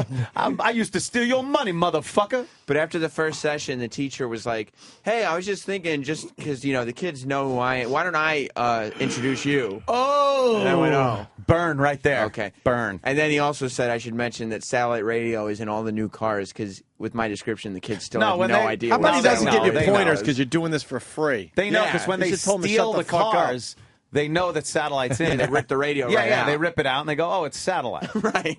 You know that thing you steal out of cars? Yes, see, no, that's not an probably the iPod, best way. satellite radio. Wow, that sounds like it sucked. Yeah, it did suck. I didn't want to do it. Did you smack your mother for getting you into that? Yeah, Oh, yeah. God, what's she going to meet next in the fucking grocery store? I don't know. Because she doesn't move. We stay in Westchester. Who does she talk to? Like, why is she talking to your old guidance counselor in a grocery store? I'd be like, oh, it's my old guidance counselor, and not even look. My mom was very involved in school. She was very involved in part the of the PTA. PTA. Oh, yeah, she was a star. Bobby's came in and Bobby's a perfect PTA fucking mother. Oh yeah, and if there was like a she's the definition of PTA. Bobby. She's obsessed with her son. She helped out with all the clubs. yeah, she is. Yeah, she really is obsessed with a little boy. Was she a Cub Scout leader? Oh yeah, she was. Look, she had a problem to the extent where that's bad. I was in Cub Scouts. I left after 5th grade. Then my brother had another 2 years of Cub Scouts, so she stayed on. Then he left Cub Scouts, and she stayed on. Even though none of her kids she were had left. no kids in Cub She had Scouts. no reason to be the Cub Scout She leader stayed there anymore. for another 2 Do years. you realize she if said, she was a guy, she would be arrested? Yes. Yeah. She said nobody could lead it properly. What is there to do in Cub Scouts? I don't know. Make sure And that why little would you fucking care? kerchief is tied right around their neck. Yeah. Did she used to straighten yours out? Well- Make sure yours was straight so you look like a good little soldier? You got to make sure, especially if you're a wee below. You blow. Yeah, the wee blows blow were little boys. just the worst It thing. stands for We Be Loyal Scouts. I bet you didn't know that. Yeah, but you know How about they they should change have the name? changed it. We below. We blow. So they don't Who wants continue to with be the a wee jokes. blow? It's we blow. I didn't realize that at the time. Dumb. How long were you this fucking horrible status thing? We below? Yeah. You get to And be... don't say we below. It's we blow. No, Everyone it's- says it like we blow. No, it's we below. No, you get to we below's 2 years. So you get once you're 5th grade we below, you're at the top of the pack. And then Cub Scout. No. Cub Scout Scout. is all encompassing. And then you Black start Panthers. Cub Scouts first, I thought. Cub Scout is all encompassing. No, we blow is always No. the You younger you start ones. you start as a Tiger Yeah. Scout, then you become a wolf, then you become a bear, then you become Yes. then you become a wee below for the next 2 You years. never graduate past Twink. What happened? And this is You got all left Cub behind. Scouts. What kind of merit badges you got? I killed it. And you should have seen the belt loops I had. Nobody had as many belt What do you loops. mean belt Unfortunately, there wasn't one for your neck. Oh, hold on, man. Nice Slow David down. Carradine. Slow down a little bit. Why don't you bring all this shit in tomorrow? Because I know Mommy still has We it. would love You to want see me it. to see my Cub Scout Yes, uniform? bring in all your Weebelow? Cub Scout stuff. I want to that smell Mom- the back of it. that Mommy has in a Tupperware somewhere in that house. It's not even lost in the house. I'll bet if I went over there, she'd know exactly where it was. Of course She's she will. ironing it right now. And could you bring in the Tupperware of your old hair too? Because I don't believe that one. Yeah, I could. The last time Sam Roberts grew his hair out and shaved it, his mom saved it. She's obsessed with it. And It's unhealthy. And supposedly it's in Tupperware. So could you bring that in tomorrow too? Yeah, but she might not want me to bring it in because she thinks that you guys will do something. She'll to right. it. She's right. No, Yeah. You'll never go home with that hair. I'll burn it. See? That she It's heard creepy. Jim just say that. you got to bring it in. All right, but you can't burn it. I'm gonna put my dick on it. I want to rub my dick in his old hair. Imagine the smell if we burned his old hair. Can I bring in some of it, or you want the whole Tupperware? We got to Every see the whole drop. Tupperware of your old hair. And the Cub Scout uniform? Yes, that's Oh. creepy Why shit. would she save your hair? I don't. I couldn't comprehend. What's her? She is Can really we get Bobby on creepy. the phone today? What's Yeah. her reason for Can we get that? Bobby on? She's really I haven't had obsessed. Bobby on in a Yeah, while. she's obsessed with you. It's not healthy. Oh, Eric doesn't have my home. She's phone one of those number. women that God forbid anything happen to you. Ooh. Jesus, Sam. I'm just That's saying. every mother. But no, it's not every Well, mother. she's got some some mothers certainly move every on by mother. some mothers can move on by using that negative energy to start foundations and do things like she would just lose her mind like Jason's mother. She's got 3 kids. Yeah, but they're not But all only you. one baby Sammy can. Little baby Sam. I think you're the middle child too, right? I am the middle child. Oh, the Which Jan makes it Brady. even weirder. Yeah. I have an older sister Usually and a they younger like brother. the first. Mm-hmm. Firstborn usually, not middle. Well, I mean, there's a lot of love for my younger brother too. My older sister acts just like my dad, so I think my mom doesn't like her. You can't go on this show and say that. Well, we're being honest. Your mom here, right? doesn't like your sister. I think, if anybody, because she acts like my dad, and What my isn't mom. she, what you know, doesn't she like about your sister? that she acts like my dad? But your dad and mom seem to get along fine. No, There's problems. there used to be. It's better now that he's retired. What but were the? What kind of work was he doing? He worked in advertising. Well, wait, your parents had problems? They look like the perfect fucking couple. Because my dad was thrifty and my mom didn't like that. Wow. He's a cheapskate. He still Yeah. is. He likes to save his money. So what would he do that was Well, a yeah, cheapskate? I mean, how do you make money? You save money. What would he you do know? as a cheapskate that she hated? Oh, I mean, anytime there was any sort of thing that needed to be done to the house or furniture that needed replacing or anything that didn't work, it was never replaced. There was nothing new purchased. What would he say? He said, "No, we don't need that." He would refuse, even though everyone thought you needed to replace it. Right? Or like no air conditioning. What? No AC in the summers. Like it would have to be 90 degrees or higher before you Bobby. turn it on. Hi. Sam is trashing you No. and the entire family, so we wanted you to call in and protect the fine name of the Roberts there. I can't even believe Sam would do that. I wouldn't. They said that you Sam like is me the- better than Casey and Amanda, and that they want me to bring in the Tupperware of hair, and that Jim wants penis in it. Wow. That's embarrassing. No, I didn't say that. That's I don't know embarrassing, about Sam. Jim's penis touching your hair. I didn't say that. I said that about the hair on his head. she would never allow your penis to touch Sam's hair. You missed that. What is the you saved Sam's hair? Well, only the one time when he really. But one time is bad enough. Well, he'd grown out an afro, and then I used to always cut his hair, so he decided he wanted it all cut off, so I just saved it. Do you open it up late at night sometimes? No, I remember, don't. And remember the old Sammy? I do not ever open it up. But why are you keeping it? Yeah, why Bobby? do you keep it? I like calling her Bobby. No reason. You just like her name. I like her name. Because I like to keep special things. But it's his hair. Like her His hair son. His hair Special. was very special. Why? We're a very sentimental. It was on family. top of an empty shell. It's Sam's hair. Of course it's special. We're a very Sam is- sentimental family. Sam was also telling me that you definitely saved all his badges from Cub Scouts and Weeblos and. Oh, yeah, they're on his shirt. It's hanging in the closet upstairs. I left in 5th grade. Wait, it's been hanging since 5th grade? Yes. Well, yeah. How many years ago is 5th grade? I know you're a bit younger than us, Sam. Well, how old are you in 5th grade is about 11, right? Yeah, so I that- guess. Yeah, about that, yeah. So 15, 16 years? 16, 17 16 years. or 17 years it's been hanging in a closet? Yeah. No, That's creepy. That is creepy. It's been hanging in the same closet, although sometimes when I clear out that closet, I take it out and put it on a different hanger. Just to freshen it up. Sam, is your room still intact at your parents' house? Have a race car bed in there? No, it's not intact, but that's because there was movement that went on. My sister went to college, and me and my brother separated our joint bedroom. So the childhood bedroom was renovated while I still lived there. Do you like his girlfriend, or do you see her as a threat?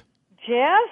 Yeah. She is adorable. Well, we all know she's adorable. I did not ask you that, Mrs. Roberts. I asked you if you like her, or do you see her as a threat to your little boy?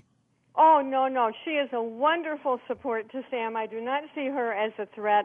I love Jess. And do you think you'll be able to keep her under your thumb the way you should so your little boy is safe?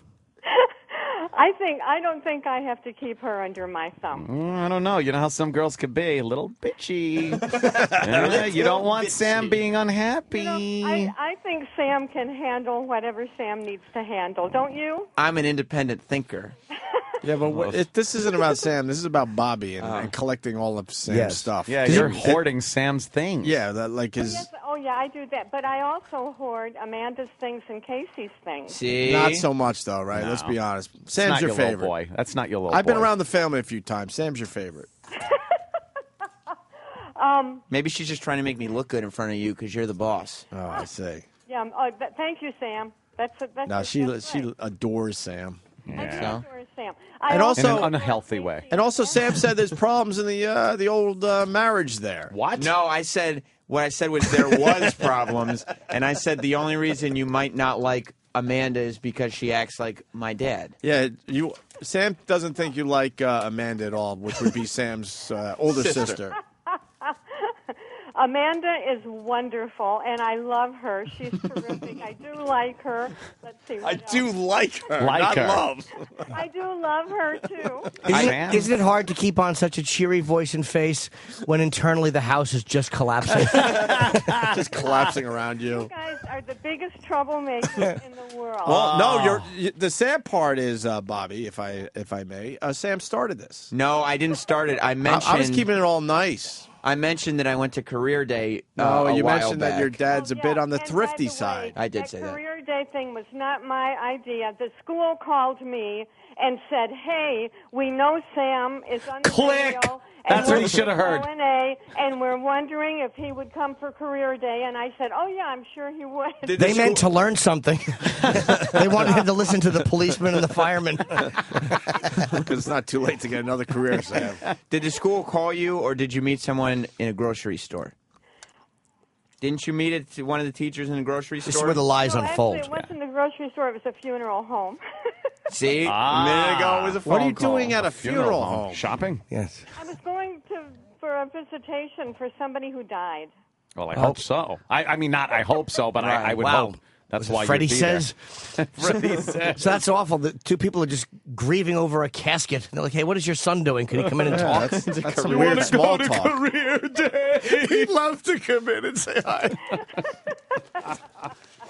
So Bobby, what's with the thriftiness with the husband? That told Sam them, brought up, not us. I told them, they said, what were the problems between you and Dad? And I said, you many times didn't appreciate that growing up, Dad was a bit thrifty at times. Oh, yeah, that's true. He's Yeah. very thrifty, yes. Right. But you guys lived all over the world. How could you be thrifty doing that? Well, he was working for an international company, and they weren't thrifty. Yeah, they put you up in some of the finest hotels around the world. What was an example of thriftiness? I'm sorry? An example of his thriftiness. Because my parents occasionally had issues like that as well. But he's just old I school. I don't think that we should discuss this on the radio. Oh, that's where the line is? Oh, now So we see that's where the where the line line is. is? Because he's listening, and then I'll have to do all this explaining after I get off the phone. How about Just say it was a bit for the air. It's It for works. the air. Yeah. How about we put him on a little conference call and we'll work out the family problems. There right are here. no more family So I'm problems. saying there's I major said- family problems. No, Nothing everything's says better. family problems than a guy saying there's no family problems. Right. by the Then way. what am I supposed to say? And what about the infidelity, Exactly. Sam? There is no infidelity. Don't you guys have more interesting things to do? Oh, So, have you wow. listened to the show? Obviously not Does a fan of the does your show. son come home and tell you of the bore fest of working here? Bobby sounds like a fun gal. Yeah, She Bobby, is fun. where's Sam's hair right now? It's in my cupboard, just by the side of the kitchen. Wow, do you visit it every so often? She's No, been I just talking to leave- it all I just day. leave it there. I just leave it there in case somebody calls up and wants to talk about it. Ah, Do you she do that in told case, us. God forbid, something happens, you have like a piece of his body? Is that like almost like a way of always having a piece of Sam for real? No, I have to do that. Any miscarriages in the freezer? That's inappropriate. That's an Ew. inappropriate. I'm just wondering if you're going to be keeping Inappropriate parts stuff. of family members. About the It was an honest question. That's not right. the hoarding of Sam's stuff. Yeah. Sam likes to keep like all of his things. Yeah. I don't hoard as much for my other two kids because they're like, for instance, I had saved all the old Halloween costumes, and Sam's are in a couple of boxes on a shelf in his old bed, and Casey's, my younger son, his The one were get all- in a shelf, and he was at school, and he came back home, and he saw I gathered these things, and they were on his shelf, and he just looked at me, and he said, "Hey, Mom, you don't have to keep those things for me." Ah, Oh, see, so Sam's even the he knows problem. that's like that's. Sam, want your buddy. mom to Yes. keep all your... Why? Well, all my Halloween costumes or all my wrestling costumes? Costumes. I forgot about that, yeah. Oh. Bobby's got all of Sam's Halloween costumes from I want want to know how many of Sam's duties can fit into each piece of Tupperware. There's no. That's Bobby, just silly. how many Halloween costumes do you have of Sam's? Well, I mean, Can you list them, I've got a please? couple Can you list that- them? I've got a couple that are not wrestlers, and that was one year when he was Dick Tracy. Yeah. And the yellow Etan fedora Patch. and the yellow trench coat. And then there was the year he was Who the played pirate. Tracy? The year he was the pirate. Those were not wrestling years. He was very, very young then. But I have a his, pirate. I have his others, like when he was the Undertaker and when he was Dude Love. and when he was Macho Man. Oh, God, he just was, well, how original. When he was Hulk Hogan, and when he was Gold. You were a Hulk Hogan for a Halloween. Yeah, that's right. And your mom knows every one of these wrestlers. Well, it's 1991. What are you going to do for Wait, Halloween? but she has the costume still. Where are those? But he was only like second grade when he was Hulk Hogan. Yeah. Oh, all right. That Hulkamania was still running wild. I wish Hulk wrote a song about him. I know what song it is. Where are all the costumes, Yeah. Bobby? They're in boxes and in the closet. God, Yeah. How do you have room for Strewn anything around else the in that hallways. house? Oh, you know Attic. what? It's unbelievable. Every closet in this house is stuffed with that Sam kind stuff. of thing. Yeah. Sam memorabilia. Yes. Sam memorabilia. Yeah. This is amazing. It's like you think your kid is Dakota Fanning or Could something. you set up your house, make Kinda it into is, body-wise. Did I set up my house for what? and make it into a Sam museum? Oh, no, not yet. And then we could come over and check it out. That'd be great. I can't do that because it's all in closets, and he has about a jillion wrestling figures, Not a real number. and wrestling rings, and things like that. Many of which have not even been opened because he's saving them to keep them pristine. Do you expect, if the horrid should happen, anything to you, Bobby, that you will be stuffed and put in a rocking chair by a upper window so that Sam can look at you? I don't like how you turn this on me now. I think that's a lovely idea, but it probably won't happen. Literal Bobby. Bobby rules. Yeah, literal All right, Bobby. Bobby. Bobby, this is what you have to do. We want Sam's Cub Scout uniform. What else, Sam? The badges, and The belt loops, and the hair. We definitely want to see the hair tomorrow in the Tupperware. All right, let me see what I can gather up today, and he'll have to stop by and get it after work. I'm going to go well, over doesn't there. he stop by with his laundry every day anyway? Oh, I don't do Not, laundry. not every day. It's ridiculous. Mommy's I don't do little laundry every day. boy. But I'm going to go over there, and she's just going to have massive amounts of stuff. Oh, you can show this too. Yes. Feel free. I'm only gonna No, Bobby. Please feel free to take throw a couple other whatever things in there. whatever you think is fun and is really reminiscent of Sam and his youth. Please feel free to add that in too. All right, well, let me see what I come up with. She's going to come up with some good stuff. She has an there. excuse now to look for this stuff and talk about it. She'd be very happy to see Your mom it. sounds very fun. She's very fun. Like, were you in your youth before burdened with children? Were you a fun gal? Did you go out a lot? I'm still a fun gal. You know what I mean. No, I was very reserved and, nice. Really? That's good. That's a chick with hang-ups. That's good. Hey, Problem. We asked you. You think Sam's black? I mean, she would know, I You guess. think there's some black in the family? No, there's nothing wrong with it. Well, we don't know where the hair comes from. We're not sure. My dad has very curly hair on his side of the family. Well, Bobby, you got some curly hair too. I know. Not like Sam though. Sam's got that special hair going on. It's someplace on my side of the family because both Sam and Casey have it and I have it. But Amanda's got nice, normal, regular, wavy That's hair. That's racist to say it like that. And Amanda's the one you don't like. Just to reiterate She's the to one from everybody the out there. Amanda, I love Amanda. I told them that you love all of us equally. I've told that many times to you. Wow, you better guys. listen to the replay, Bobby. Three of my kids are very, very special. Special. Yeah, kinda. That's funny. We are special. You know what that means? Retarded. No, not like that. No, that does. Special means retarded, though. Even your show is special delivery. Oh, it's retarded delivery. Oh, God. All right, you guys. Well, this. Oh, boy, she's telling us she wants we have out. to go. Yeah, Sorry. you gotta go. She wants out. I can't tell you how much fun this has been. It has really been fun. I like. Is this the first time we've spoken? No, Jesus. What do I know? I'm in an alcoholic, whatever, haze You know all what? the time. I have spoken. I mean, I've talked on the show before. Because I was on the phone that day when Sam, not long after Sam started, when Mick. Could someone Foley tap me said when it this was gets safe. interesting? I was How on dare the you. phone All that right. day. when Just you wondering. guys Just tap me. traumatized him with that. Why don't you like Bobby? I'm not being tapped. Come on. No, I like Bobby a lot. You don't like Bobby. Yeah. Very nice. She very sounds nice. very nice. She really does. And she'll put up with these shenanigans too. Does she get mad, Sam? Has she ever gotten mad at you and yelled at you? Yeah, she used to. If I smarted off, she would open hand smack me in the front of the mouth. Hey, Wow, Bobby. she would really smack you in the mouth? Bobby, Yeah. Oh, damn. give us an example of Sam Ed where you had to really discipline him. One that really stands out. Like, did he ever go, who's my real fan?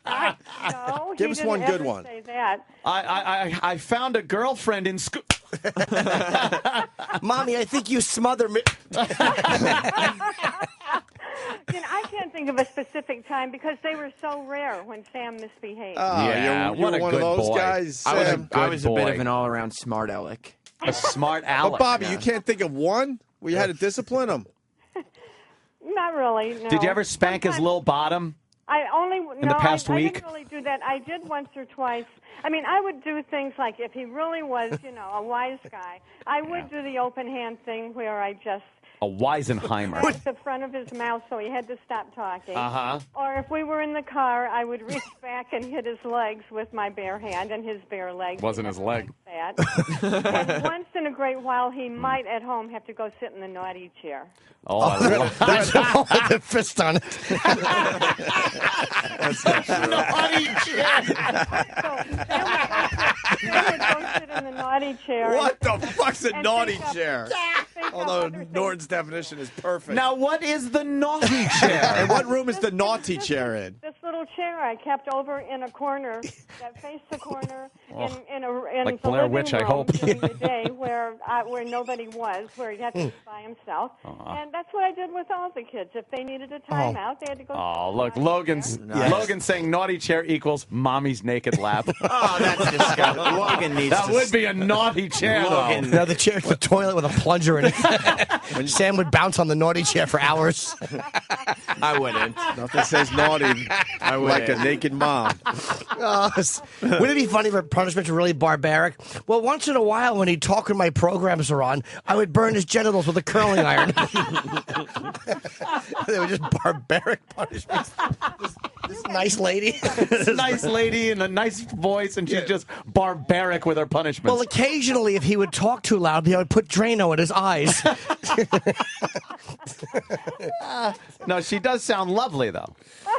My dad was more the disciplinarian. He would take away my wrestling. What, you wouldn't be able to watch it? That's right.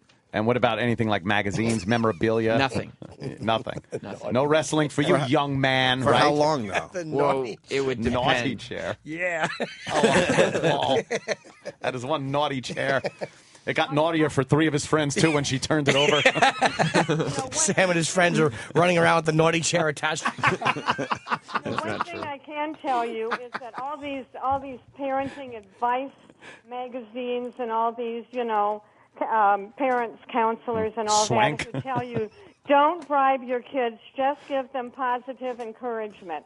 Wow, that's good. I must have no kids because I get nothing works like a bribe. Oh, like a good bribe? Oh yeah, Sam would do anything For if sweets? He was promised like a wrestling magazine. Yeah. Oh, I'm sure that helped in the neighborhood. Yeah. The older gentleman. A magazine with a bunch of scantily clad men in it. I'm not supposed to get in the car with you. How about this Hulk picture? All right. I'm in. All right, where we go? Says hi to Florentine, who's in the back seat. There was no molestation. No? No. That's You want to good. go on record and say that? I will go on record and say there was no molestation in my childhood. So he was never. Did Sam ever come home late or ever do anything where you were disappointed in him? I got to tell you, Sam never disappointed me. Yeah. He would sometimes, Disappoints us. he would worry me a little bit, but he never disappointed me. Worry you a little bit, like would you sit up waiting for him to come home? Oh no, he wasn't a problem coming home. He would either be faggot. home on time or he would was- call. He was really a good boy like that. A good Why boy. would he worry you when him and his friend would come out of the tree fort? They'd both be duck walking. What I probably worried about the most was the fact that, unless, like in school, unless he really was interested in a particular subject or really liked it, he just barely did what he had to do. That's everybody. Yeah. Well, maybe, but he really, it was like, even when he was in college, I remember he actually came home and he'd done poorly on a particular exam, and he said, Heterosexuality? His teacher handed my exam back and just looked at me and said, Sam, you got to crack a book. You know who that teacher was? You know who that teacher was? Who was that teacher? Star of film and television, Peter Weller. Peter Weller? Yes. Peter. Yes. Peter RoboCop. RoboCop? Taught you? Yes, he did. He taught me No, he didn't say crack a book. He saw Sam in gym shorts. He goes, I want to book that crack. Sorry. Stupid joke. No, it works.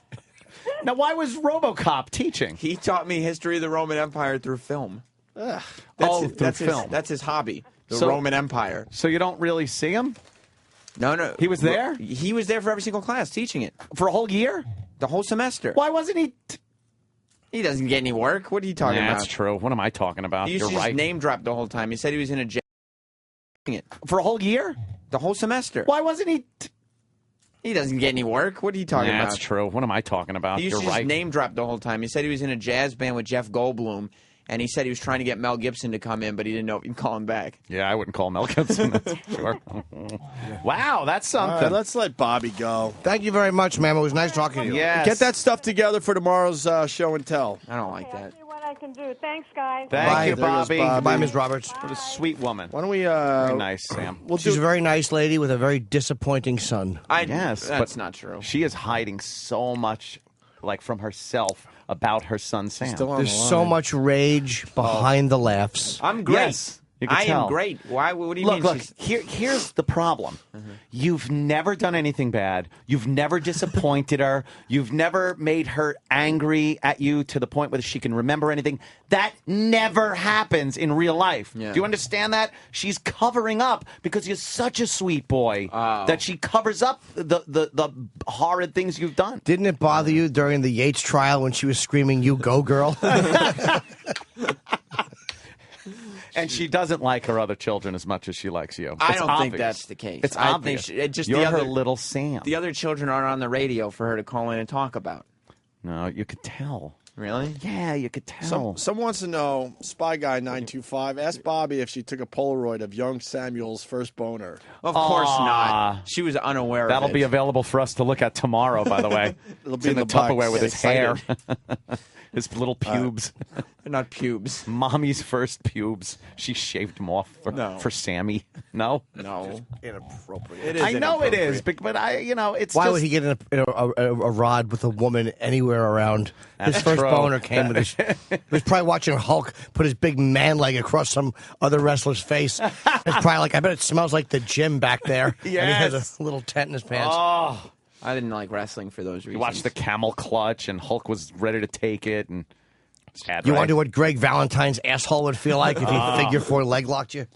I wouldn't wonder about the asshole. the naked wrestling. Jesus Christ. That's the Kiss My Ass Club. Yeah, I know. That's Yeah, we different. remember that. That's a great club to be in, right? Well, no, it's a great club to be the leader of, though. Was that Ass Man? No, that's Triple H. Oh, wow, Triple H? Yeah. And, That's that's a member of the look at Spirit the Squad. naked men wrestling. What is that Well, about? I don't know anything about that. Is this the stuff. type of That's wrestling WWE? pictures you like? No, of that's course not. WWE They're stuff. total naked men on a sweaty mat wrestling with each other. Is this the last WrestleMania? No. You're gonna take your clothes So off. this is- Take them off now. This is gay, but having like 3 millimeters of fabric in between you, that's not That's gay. fine. Well, Danny, you watched WCW. Try to jump on that. I bandwagon. watched WCW. And WCW Thunder wasn't gay And like Nitro. that.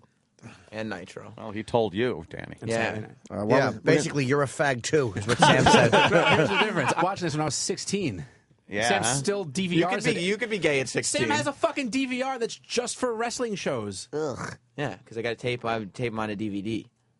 Tape them. Well, whatever it's called. You're making illegal copies of broadcasted shows? Oh, It's just for personal use. And I get the HD feed, except it's on SD TV, but it still looks a little better. You don't know it doesn't. Have a Don't- standard please don't start definition on this. tube fucking Please don't. E-Rock's old television. HD does not look any better. This happens every day in the back office. Please don't. Why? Because it's don't go with this. letterboxed? It's So it's letterboxed. smaller, so the pixels are a little closer together? And it looks a little crisper, I find. Why don't you watch on a what's your TV now? He's got the Nageltron. Nageltron. Everyone 3000. knows. The Nageltron 3000. How big is it? Because flat screens are upward of, $150, $200 right now. Yeah, someone's frugal. I think someone picked up some of Dad's frugality. Well, my dad Yeah. was smart with his money, and he is in a position now where he doesn't have to worry about it. So, So you there can is still buy a something flat to it. screen TV. Well, I mean, you got the perfectly good Nageltron in the living room. Big I deal. might have to, I don't know.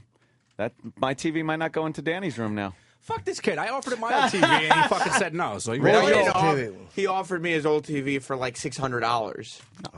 Bargain at any price. Yeah, well, I'm not. I got the Nageltron. So I fucking spent money, and then you could just have it for free. I don't need to drop $600 if I already have a Nageltron. Why don't you ask for that as a gift, like for your birthday or something? Tell your parents you want a flat How about your chick? You're subjecting a wonderful girl to that? What's she watching? You say yes to TV the dress? in this century, motherfucker. Nobody has those shit TVs anymore. You tell Jess that if she wants to watch TV, maybe even in a movie theater, she come over to my place. I'll show her the real man's TV. Like, hey woman, you want to watch a 16:9 woman? She just watches Father of the Bride and say yes to the dress. You watch Father of the Bride over real man's house? Yeah. Hey woman, what aspect ratio? Letterbox. Fucking that TV is atrocious. We can watch that in CinemaScope. I got a Quasar in the bedroom. You got a Gazar. You stink. He's got VCR built right in. Do it It's for like your 13 girl, inches. for Christ's sake. You're going to lose her. Yes, you're going to lose that girl. You got to get a good TV. She's not going to leave me over a television. That's happened. Huh. Yeah, that's like what I have, except it's smaller than that. It's not How 20 many inches is your TV? The Quasar? No, the one you watch every day. I mean, it's at least, what? 36. Yeah, 36 inches. And it weighs like... How much does it God, weigh? it weighs, hundreds of pounds. If you put it on a seesaw with E-Rock, which side would go down? I mean, that's obviously E-Rock, but I mean, the TV is still heavy. It is very heavy. Yeah, those old tubes. We gave me and Keith Robinson gave Tom Papa a beating a couple years ago because he had a surround sound with a tube TV. we brutalized him. Oh God, that's funny. Is that the Nageltron? It looks similar to that. Oh God, very similar. That was the era where they made tube TVs, but they wanted the front to look like a flat screen. Mine is flat screen. That's flat screen. Shut it. Just gotta put It's a a hole in your wall. faux flat screen. It's a flat fake. No, it's flat not. No, it isn't. No, it can't be. It's flat screen. No. The screen is flat, but it's a fake front. It's still a tube television. I think it's from like cathode ray. 2003. 2003. That's a good year. Yeah, that's great. That's a good year for television. I would love to know how many, between Eric and Sam, how many dumb things have been watched on that set. That set must want to hang itself. Did you ever come home and find the set with its own cord wrapped around the front of it? Over the Zenith weekend. was here. If you carved in a beam. If you put the news on that television, the screen would just blow out. CNN, it doesn't even get CNN or Fox. Neither does he right now. That's true. I don't get Fox. No, of You course don't not. need Fox though. Jess watched Hope Floats twice this weekend on the Nageltron. Hope floats. What's Hope Floats? Proving your point, by the way, that she doesn't watch anything. That she's watching But Hope even Floats Hope twice. Floats looks better on a Yuck. flat screen 16:9 than a regular television. All right. We should break if we're going to squeeze in some Jocktober. Yeah, I want to hear some Jocktober. So, quick break. Tomorrow, Sam brings in some fine little Can't wait. things from his past. Looking forward to that. Opie and Anthony. This is the Opie and Anthony Show.